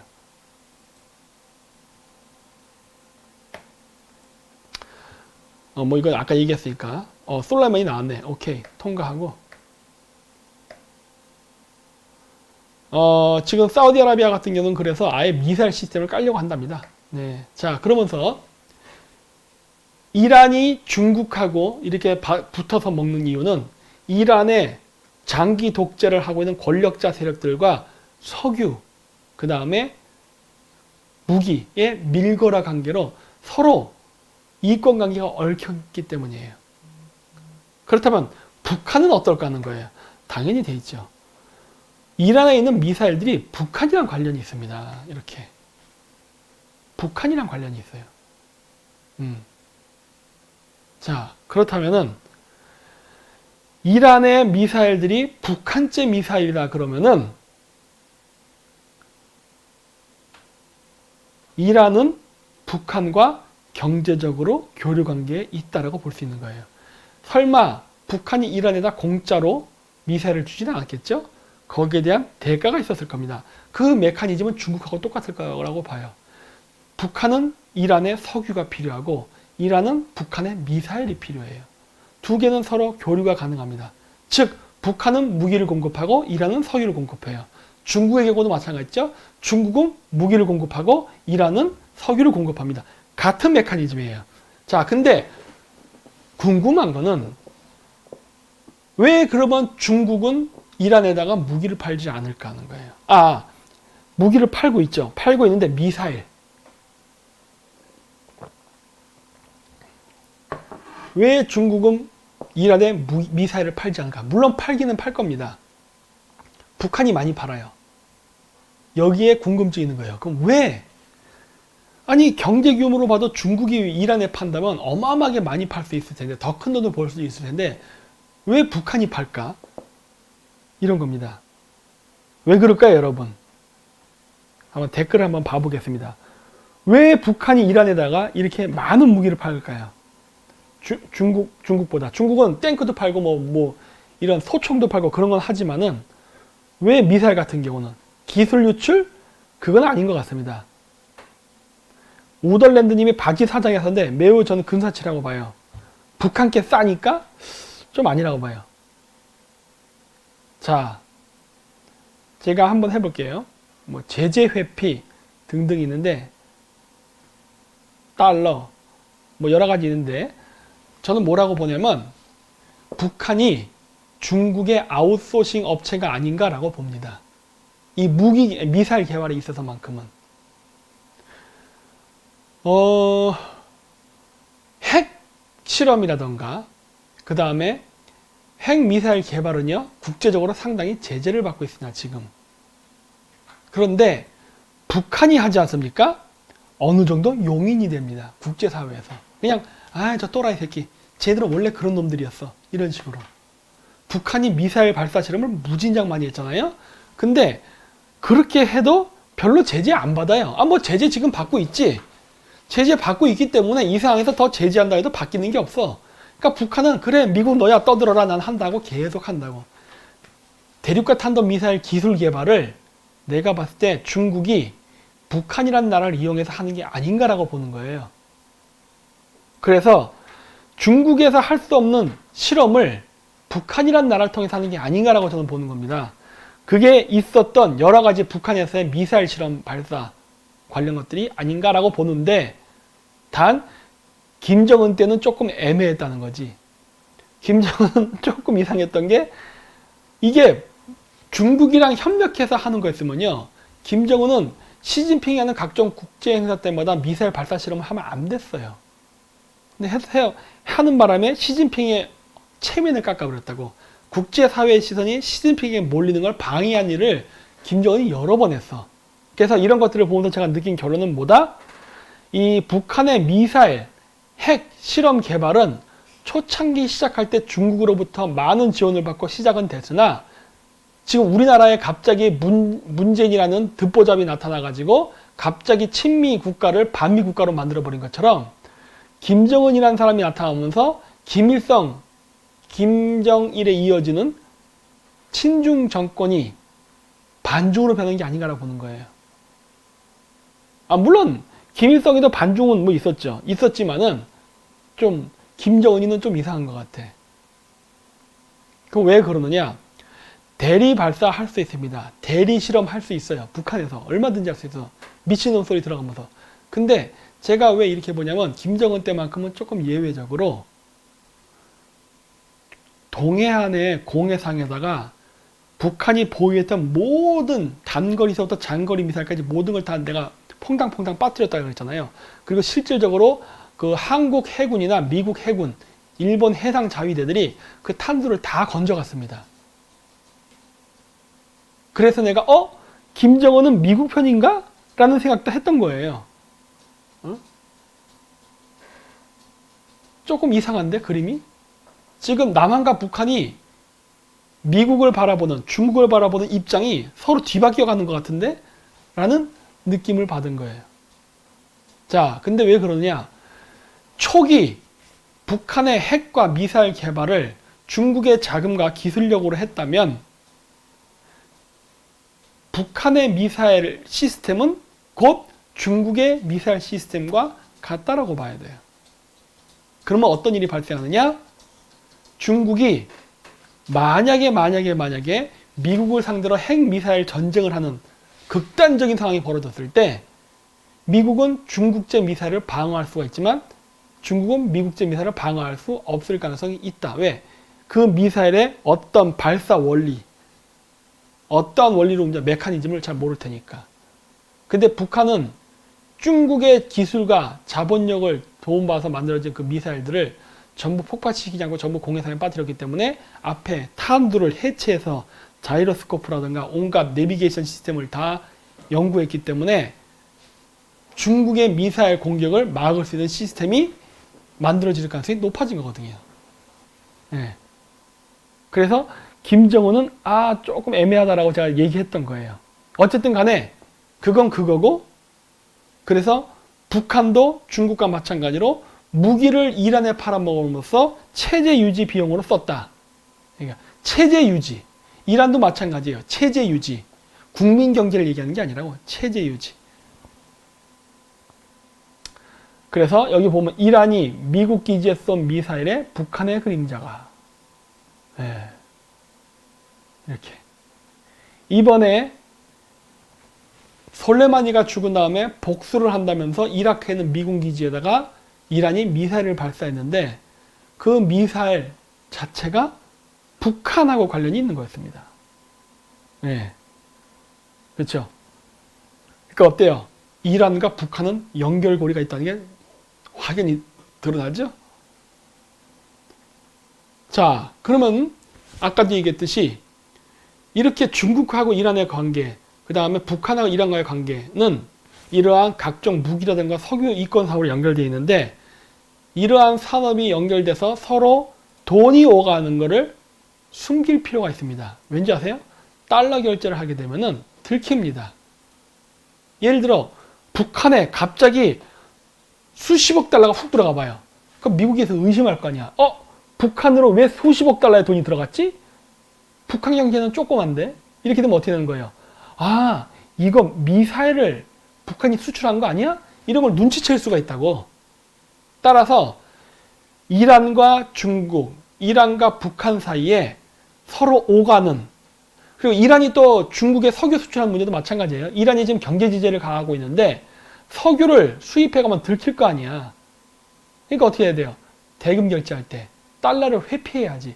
그래서 달러를 쓰지 않는 자꾸 유통 루트를 만들려 한 거 아니에요. 그래서 중국이 이란으로부터 위에나를 통해서 결제 대금을 지불하려고 했던 거고 암호화폐를 통해서 석유를 거래를 했던 이유가 바로 뭐다? 그렇게 해서 거래량을 숨기려고 한 거예요. 거래량이 공개되면은 얼마만큼의 무기가 중동으로 흘러 들어갔고 얼마만큼의 원유가 중국이나 북한으로 흘러간지를 다 감지할 수 있기 때문에 그래서 자금의 이동을 숨기려는 겁니다. 그러다 보니까 암호화폐가 그렇게 연구되고 개발되고 있는 거예요. 괜히 하는 게 아니에요, 이게. 따라서 암호화폐, 비트코인이 되게 중요한데 이거 제가 예전부터 얘기했었던 거죠. 암호화폐. 문재인 대통령이 12월 15일이네? 그치? 12월 12일. 한 그때쯤 가가지고 그 같이 딸려온 그 YTN 이런 기자들이 중국 경호원들한테 두들겨 맞았던 그때죠, 그때. 그때 임종석 비서실장은 중국에 따라가지 않고 아랍에미레이트를 갔습니다. 이렇게 12월 9일 날. 비서실장이 왜 안 갔어? 저기 문재인 대통령 따라가야 될 거 아니야. 비서실장인데. 근데 그 당시에 임종석은 12월 9일 날 아랍에미레이트를 갔고 12월 10일 날 문재인 대통령은 중국을 갔습니다. 중국과 아랍에미레이트. 왜? 이건 뭔가 연관성이 있기 때문이겠죠. 예? 절대 그냥 아니죠. 그래서 그걸 내가 뭐라 했으니까 이게 비트코인과 관련이 있다. 중국의 비트코인을 현금화시키는 작업을 한국 시장에서 하려고 했다. 그 비트코인은 어디서 온다? 이란과 중국 간의 거래. 그 암호화폐를 현금화. 왜? 이건 암호 밀거래였기 때문에 이 밀거래로 들어온 돈을 가지고는 아무것도 못해요, 중국이. 중국이 이란으로부터 살 수 있는 건 원유지만은 중국은 그거 외에도 사야 될 게 많다고. 근데 그걸 암호화폐로 살 수가 없어요. 달러로 만들어야 된다고. 왜? 전 세계 모든 무역은 달러를 중심으로 움직이기 때문에. 그렇기 때문에 아무리 이란이랑 해서 천문학적인 암호화폐를 가진다 하더라도 이게 현금화 되지 않으면 무용지물이에요. 중국의 이제 살림, 경제를 꾸미기 위해선. 그래서 한국이라는 나라를 썼죠. 그래서 2017년 9월인가 중국에서 암호화폐 거래를 폐지시켰죠. 근데 그때 공교롭게도 한국에서 조국의 사모펀드랑 관련 있는 코링크 P 회사가 주식으로 주주관계에 있었던 포스링크라는 회사가 서트온이라는 회사를 인수해서 코인링크라는 전자거래 시장을 만들죠. 그게 연도 항상 헷갈려. 2017년 9월일 거예요, 아마. 그때쯤이에요. 중국도 그때 폐쇄하고, 그때라고. 중국에서 폐쇄한 날 한국에서 개장. 조국 사모펀드랑 연결돼 있어요. 조국 사모펀드 연결돼 있으니까 문재인. 근데 조국 사모펀드를 연결해주는 거기에는 보면은 누가 또 같이 나옵니까? 임종석. 그림이 그려지죠. 네? 임종석이 아랍에미레이트를 갔다는 거는 바로 암호화폐랑 깊은 관련이 있다. 여러 번 그걸 쪄들었을 거예요. 그렇죠? 자, 그래서 임종석이 아랍에미레이트를 방문했던 그 시점에 그 해에 이렇게 주식이 많이 올랐습니다. 임종석이가 12월 9일 날 아랍에미레이트를 방문했고 문재인은 12월 12일이에요. 근데 보세요. 그때 당시에 그 비트코인 가격이 그때 2천만 원 가까이 올라갔었어. 그때 당시에. 예? 그렇죠? 임종석이가 아랍에미레이트를 방문했던 그 당시에 비트코인 가격이 폭등을 했다고. 그래서 내가 있잖아. 임종석 비트코인 암호 돈 세탁하는 것이다. 근데 임종석과 연관된 게 누구다? 조국 사모펀드, 코링크 프라이빗 이코티. 거기랑 연관관계가 있는 바로 포스링크. 그 포스링크가 만든 코인링크라는 전자상거래. 이것이 서로 하나의 끈으로 연결되어 있다. 즉 중국과 이란, 중국과 북한, 중국과 러시아들이 달러를 벗어나서 불법 거래하면서 축적된 암호화폐를 현금화시키는 것을 한국에서 하고 있었다. 그랬기 때문에 2017년 중반에 한때 대한민국의 암호화폐 거래량이 세계 1등이었습니다. 암호화폐를 단 한 번도 단 한 번이라기보다도 그다지 생산을 많이 하지 않은 대한민국이 거래량은 세계 1등이야. 그거 어디서 왔어요? 중국. 그래서 그때 당시에 강남의 부동산 값도 폭등을 합니다. 왜? 중국인들이 우리나라에 암호화폐를 가져와서 그 암호화폐를 우리나라 암호화폐 거래시장에서 유통을 시켰거든. 그래서 현금화를 시킨다고요. 그리고 현금화 시킨 돈을 가지고 우리나라에 부동산을 샀다고. 그게 강남의 부동산을 폭등시킨 원인이에요. 제가 여러 번 얘기했잖아요. 그게 나중에 2년 정도 지나니까 우리나라 신문에 나왔잖아. 네? 그때도 림사모가 나오죠. 림사모는 누구랑 관련이 있다? 빅뱅의 승리. 승리랑 임종석이랑 조국이 같은 식당에서 밥도 먹고 사진도 찍고 그랬죠. 임청경이랑 같이. 네? 이게 다 하나의 카테고리. 큰 그림이 보이십니까? 이 그림이 연결되어 있는 거예요. 자, 그래서 나오죠? 코링크라고. 코링크 관계회사가 주가 조작을 했는데 자금의 흐름이 나오는데 여기 보면 아랍에미레이트가 나옵니다. 그 다음에 세이셸이라는 나라가 나와요. 그리고 여기 보면 레드코 밸류업이라고 여기 글씨 나오죠? 이건 예전에 지금 제 아내가 됐지만 꽝매가 이 얘기를 했었죠. 레드코 밸류업. 이 레드코 밸류업 자금이 증발한 것 같다. 자금의 흐름이 원활하지 않다. 신문 기사에 났죠, 이게. 그랬었고 아랍에미레이트와 세이셸이 포스링크의 주주네. 이렇게 된 거라고. 이렇게 된 거죠. 연결돼 있잖아. 임종석이가 암호화폐가 폭등했을 때 왜 아랍에미레이트를 갔는지가 여기서 나타나죠. 그리고 강경화도 세이셀을 방문한 적이 있었네. 감비아만 간 게 아니네요. 그쵸? 이거 왜 갔어? 암호화폐. 암호화폐. 자, 그리고 이번에 이란에서 그 미군 기지를 향해서 미사일 쐈던 그 시점에 이란에서 암호화폐 가격이 폭등한 적이 있습니다. 금도 아닌데 이란 사태에 홀로 오는 비트코인. 왜 그랬는 줄 아세요? 이게 바로 이란이 미군 기지에다 미사일을 쐈기 때문에 전쟁이 날까봐 이란에 있던 많은 부자들이 이란 돈은 갖고 가봐야 휴지 조각이잖아. 그렇다고 해서 달러를 구입할 수도 없잖아요. 그랬기 때문에 암호화폐를 왕창 사들입니다. 해외로 자금을 갖고 튀려고. 그러니까 암호화폐 비트코인 가격이 훅 뛴 거야. 이렇게. 보이세요? 이런 일들이 발생한 거예요. 네. 이런 역학관계가 같이 움직입니다. 그래서 중국, 이란, 한국이 암호화폐로 서로 연결돼서 움직이고 있어요.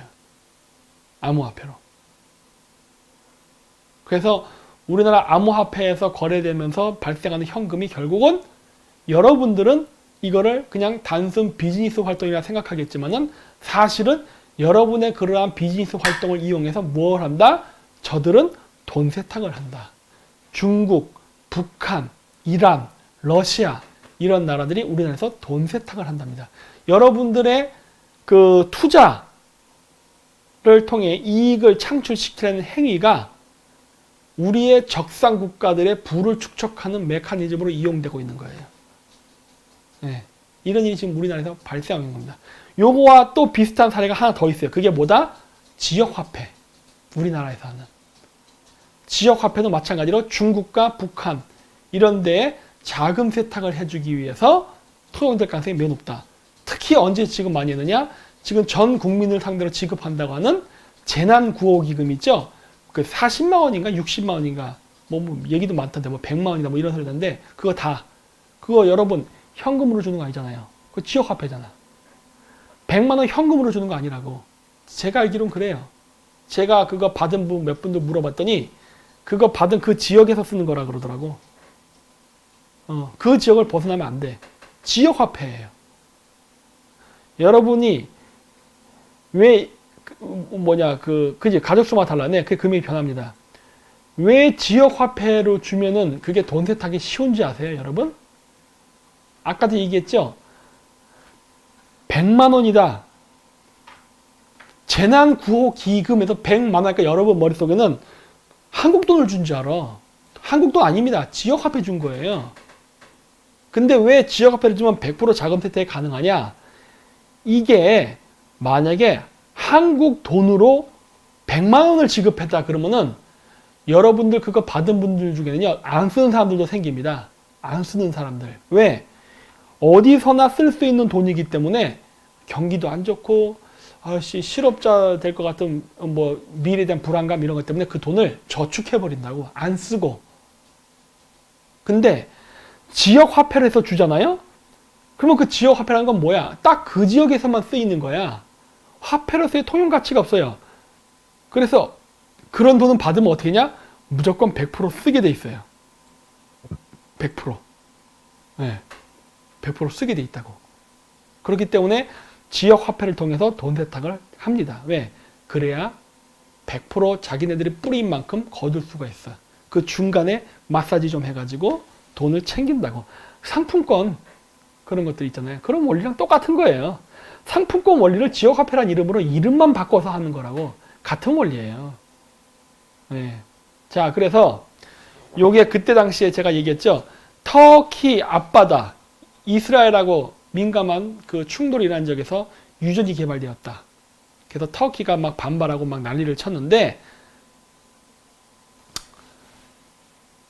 터키는 이란하고 암호화폐를 만들려고 하고 있습니다. 터키가 배신 때리려고 하네. 이런 것들이 보이는 거예요.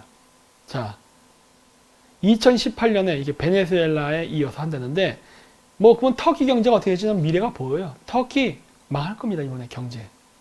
네. 이란하고 이런 암호화폐를 하려 하다니. 네?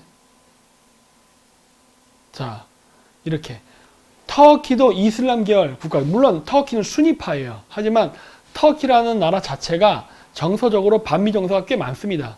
그렇기 때문에 여기 보면 이슬람 세계는 미국의 달러의 금융체제 지배에서 살아남을 대책을 마련해야 한다면 암호화폐 카드를 꺼냈다라고 하는데, 이렇게 되면은 터키는 친중화될 수밖에 없어요. 그러면 여태까지 터키가 해왔던 위구르 독립운동 지지는 어떻게 되는 거야? 난 그것도 궁금해져.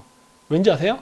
저 암호화폐는요, 통용이 돼야 돼요. 예를 들어서 저한테 비트코인을 한 3비트를 줬다 쳐봐요. 그건 제가 3비트의 비트코인인데 그거 갖고 뭐 할 거야? 할 수 있는 게 없어요. 제가 그 3비트를 가지고서 제가 할 수 있는 게 뭘까? 굳이 한다 그러면 스너프 필름, 이번에 엠번방 사건 이런 거 있잖아요.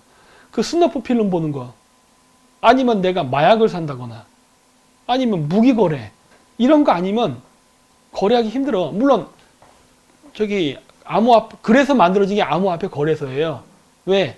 자기들끼리 거래해서 현금화 시키기가 어려우니까 일반인에게 통용되지도 않는 암호화폐라는 거를 일반 암호화폐 거래소에 풀어서 민간인들한테 돌려버린 거라고. 암호화폐면 화폐잖아요, 말 그대로. 근데 여러분 암호화폐를 갖다 거래시장에서 사면은 그거 어디 통용됩니까? 화폐로? 통용이 안 되잖아. 그거 왜 사? 하는 거예요. 왜냐면 이런 것들이 바로 중국, 러시아 이런 애들이 불법 거래를 하면서 필요한 그러한 자금을 현금화 시키려고 만든 게 지금 암호화폐 거래시장이라고. 그래서 터키가 이란하고 같이 암호화폐를 거래하기 시작하게 되면은 터키는 중국, 러시아, 이란과 경제적 이권관계로 종속되게 됩니다. 그렇게 되면 중국 내부의 문제에 대해서 터키는 더 이상 말을 못하게 되네.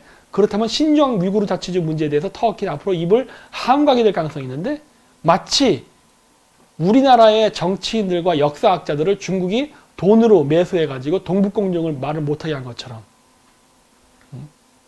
이렇게 보면 나옵니다. 터키의 아이마이너라는 회사는 암호화폐 거래와 수탁 서비스까지 할 수 있게끔 해주겠대요. 이란이 터키에게 이런 특혜를 준 겁니다. 이 특혜가 그냥 나왔을까? 전 아니라 보는데.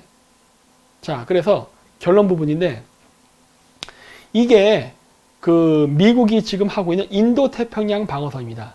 이 인도태평양 방어선을 저지하기 위해서 이란, 중국, 러시아가 바로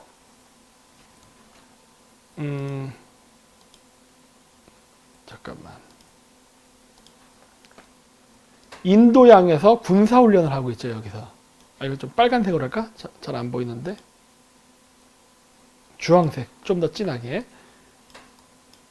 여기서 지금 그 일을 벌이고 있죠. 그래서 인도태평양 방어선을 끊으려 하고 있습니다.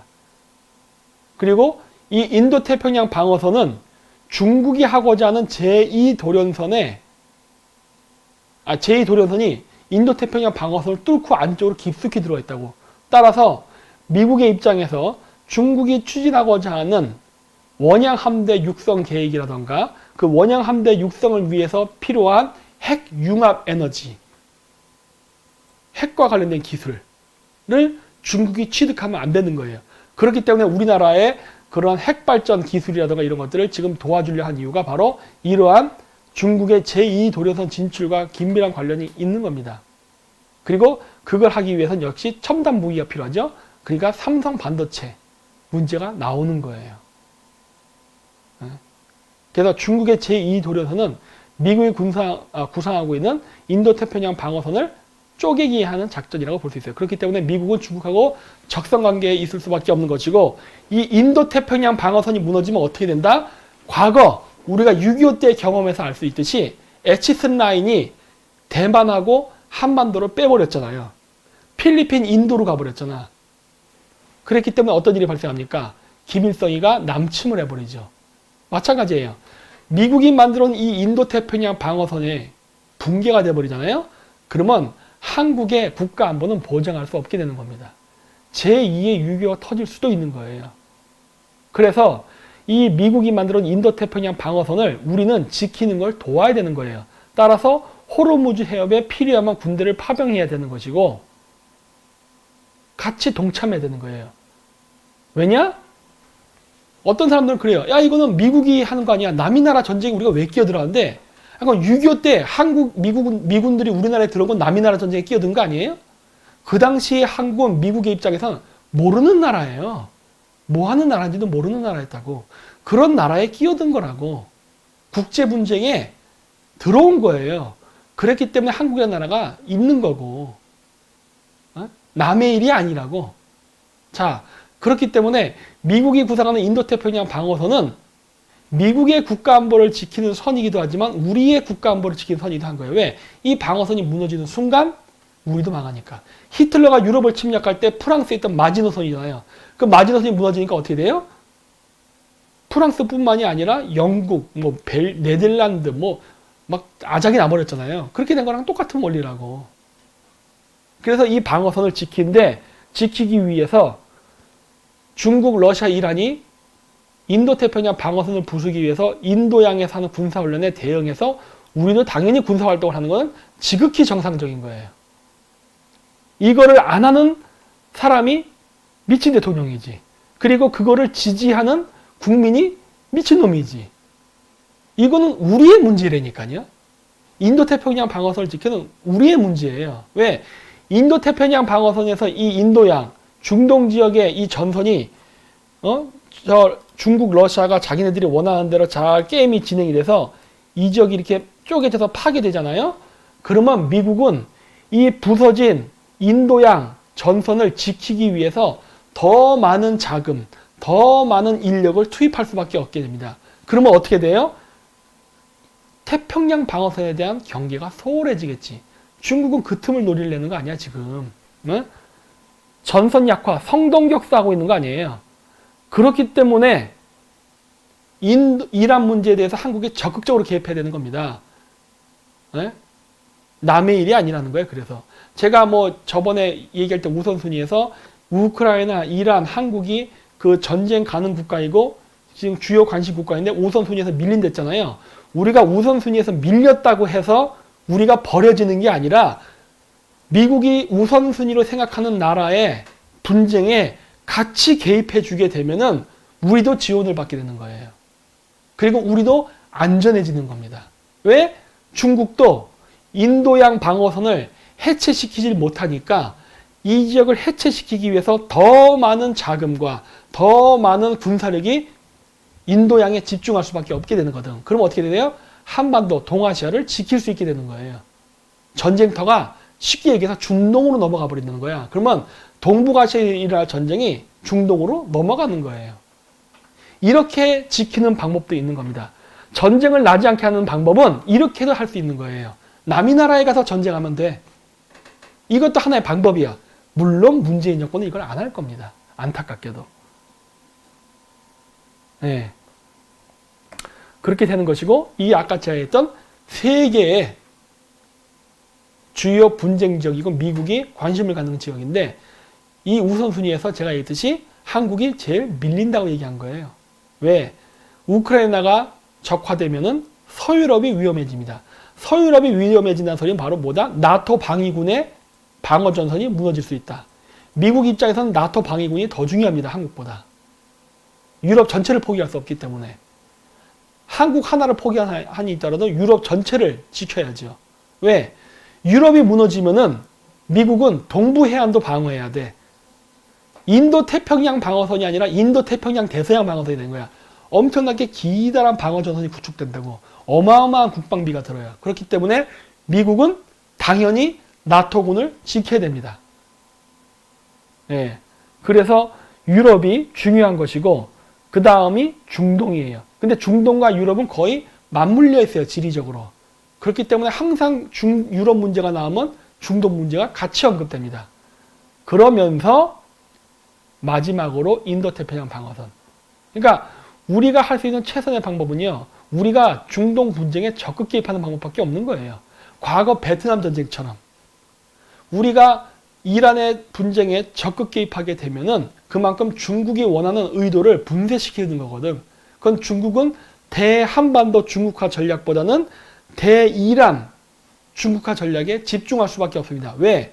한반도 중국화 시켜봤자 한국에 석유 안 나요. 하지만 이란에서는 석유가 펑펑 쏟아집니다. 당장 중국이라는 본토를 지키기 위해서 안정적인 에너지를 공급받으려면 이란이라는 나라가 필요하다고. 한국이 아니에요. 그렇기 때문에 이란에서 우리가 계속 미국을 지원하면서 싸우게 된다면 중국은 당장 중국이라는 본토, 이 거대한 국가를 지키기 위해서 이란 쪽에 몰빵할 수밖에 없게 돼요. 즉 중국이 우선순위도 한반도가 아니라 중동으로 바뀐다니까. 이게 바로 전략이라는 거예요. 네. 그래야 우리도 안전을 보장받는 겁니다. 물론 문재인 정권은 안 해요. 하기 때문에 정권 교체가 필요하다는 거예요. 자, 그래서 이런 관점에서 미국인들을 설득하는 게 옳은 게 아니냐고 보는 거예요. 한국의 부정선거가 일어납니다. 한국이 위험합니다. 한국을 도와주세요. 백날 얘기해봐요. 미국은 관심도 없어요. 관심도 없는데 이러한 미국이 운영하고 있는 전 세계적인 그레이트 게임, 세계 패권 경쟁이라는 하나의 큰 체스판을 두고 봤을 때 보라 해요. 우리가 한국을 직접적으로 지원하는 건 아닌데 우리가 너희를 도와줄 수 있다. 우리가 예를 들어 이란 문제 개입할 수 있다. 바뀐 정권은 이란 호르무즈 해협에 적극 개입할 수 있다. 심지어 육군 전투병까지 파견이 가능하다.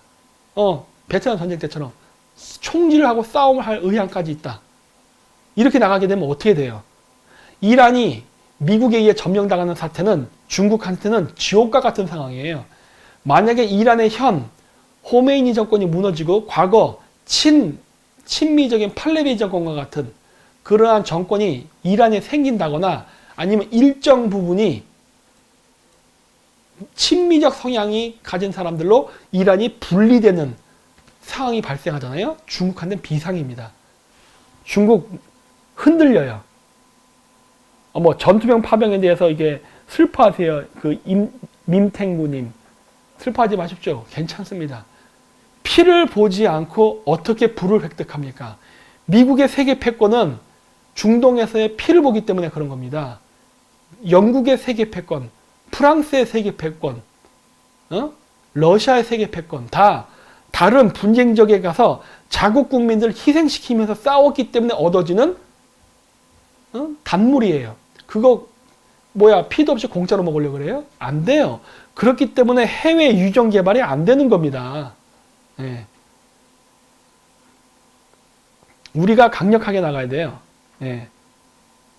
우리가. 그리고 그렇게 하면서 우리도 당당하게 미국한테 요구하면 돼요. 야, 우리가 이란에 이렇게 친미 정권 생기는데 도와줬지?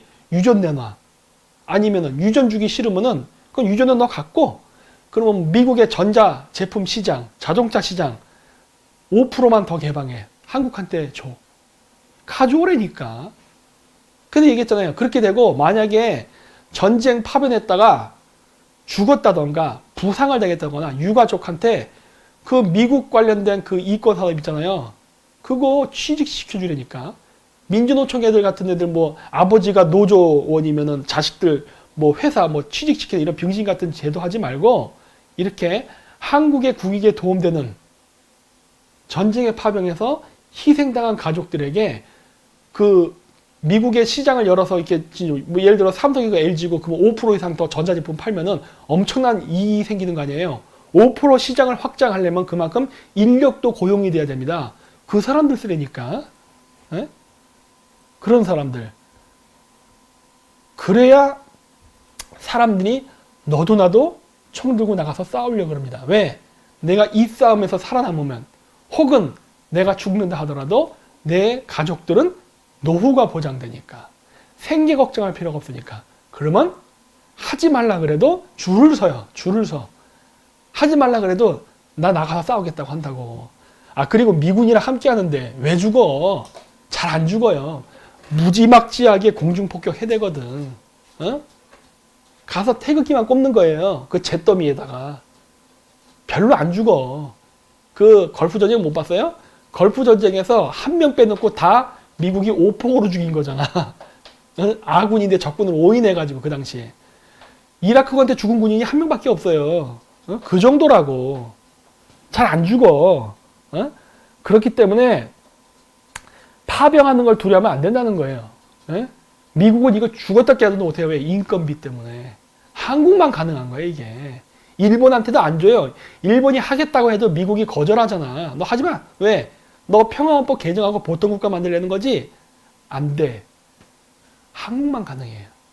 내가 왜 이란 파병에 굉장히 관심이 많냐면 이게 지금 우리나라가 우한 폐렴이라던가 세계적 불황 때문에 침체된 이 한국 경제를 되살리는 혹이거든.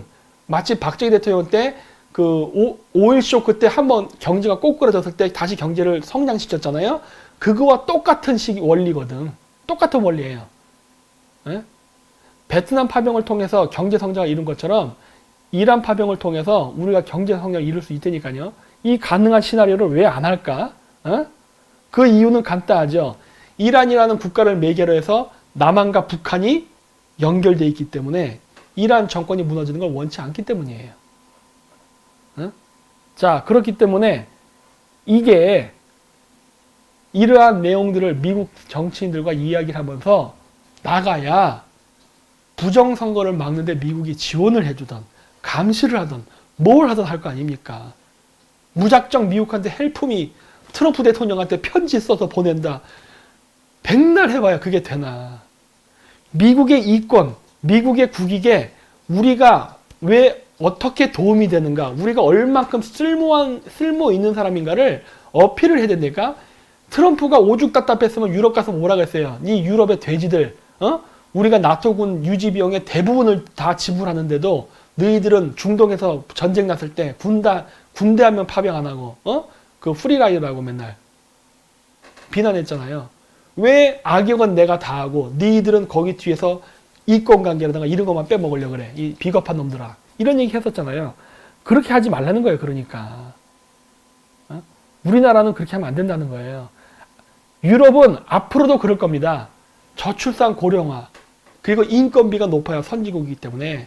그렇기 때문에 그 유럽의 군대를 중동에 파견할 만큼 여력은 없어요. 용병은 가능하지만 하지만 대량의 군대를 파견할 수 있는 것은 지금도 한국은 가능합니다. 네. 그게 가능하다고. 그래서 이런 것들을 좀 고려해 보라는 겁니다. 그리고 여기에 추가로 해서 나오지만 암호화폐 동맹이 이렇게 나오죠. 남한 북한도 암호화폐 동맹이에요. 한국도 중국 러시아랑 한 팀으로 움직이고 있습니다. 지금. 네? 제가 그려놓은 이 동심원 안에 암호화폐 동맹이 다 들어가 있어요. 그렇죠? 베네수엘라 제외. 네. 웬만한 게. 요 밑에 점 요거 여기는 세이셸. 우리 강경화 아줌마가 다녀온대. 저기 그 코링크 프라비 이코티 거기 나온 주주가 아랍에미레이트랑 세이셸이잖아요. 여기.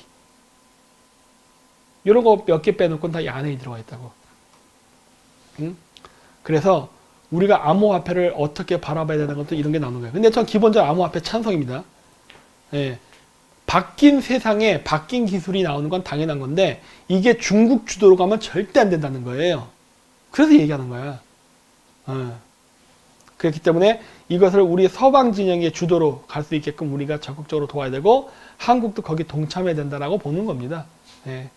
이 모든 전쟁을 하는데 한국하고 직접 관련돼서 이 키를 누가 갖고 있냐? 한국이 갖고 있어요. 한국이. 이 싸움의 주도권을 우리가 누구 편을 들어주냐에 따라서. 물론 문재인이 그렇다고 중국을 지지해준다 해서 중국이 이기냐? 그것도 아니야. 그렇게 되면 우리가 지저분하게 패배해갖고 우리도 개판되지. 그러니까 우리가 깔끔하게 잘 가기 위해서는 미국 편 들어야 되는 거예요. 그러니까 이런 시각에서 봐야 되고 이러한 관점에서 우리나라의 부정선거를 접근을 해야 저는 된다라고 보는 겁니다. 그래서 다른 분들이 부정선거 관련돼서 열심히 할 때 저희는 개헌저지라던가 미국을 협상할 수 있는 떡밥, 미국의 마음을 움직이게 할 수 있는 것이 무엇인가를 연구하고 있는 거예요. 어떻게 설득해야 미국이 우리를 도와줄 수 있는가? 어떻게 해야 미국이 이번 보궐선거에 관심을 갖고 진짜 한국에서 반중친미 정권이 생겨야 된다. 그래야만 우리가 하는 대중 패권 경쟁에서 우리가 유리한 고지를 점령한다. 이걸 절실하게 느낄 수 있게 만들어줄 수가 있는 거예요. 이걸 만들어서 시나리오를 짜고 설득을 해야지 이게 안 된다면은 우리는 백날 해봐야 부정선거 못 밝히고 또 전자개표에 쓰이고 또 해킹당해서 또 저쪽이 이긴다는 겁니다. 그리고 미래통합당 안에 있는 김무성, 유승민 계열의 뿌락지들이 계속 친중 세력들을 심으면서 우리나라의 우파 정당을 유명무실한 허수아비에 만들 게 너무나 분명하기 때문에 그래요. 그래서 오늘은 이렇게 이란과 연계돼서 왜 이란을 우리가 제재해야 되고 필요하다면 이란의 군대까지 파견해서 이란을 박살내야 되는지에 대해서 설명을 했습니다. 그래서 끝까지 시청해주셔서 대단히 감사하고요. 오늘 이 불금에 늦게 방송해서 1시 정도 시간이 될 때까지 보게 해주신 거에 대해서 정말 대단히 죄송하게 생각합니다. 그래서 끝으로 그거 계좌 바뀐 거 한 번만 홍보를 하죠. 네, 그래서 저희가 이제 CT은행으로 계좌를 바꿨으니까 국민은행은 되도록이면은 피해 주셨으면 합니다. 그래서 이쪽으로 해서 이제 저희가 이제 후원금을 모집하고 있으니까 이렇게 해서 우리가 활동하게 됐으니까 그렇게 아시고 많은 지원 부탁드립니다. 그래서 오늘 방송은 이것으로 마치고 일요일 날 또 게릴라 방송을 9시 하도록 하겠습니다. 네, 끝까지 시청해 주셔서 대단히 감사합니다. 좋은 불금 지내시기 바랍니다. 안녕히 계세요.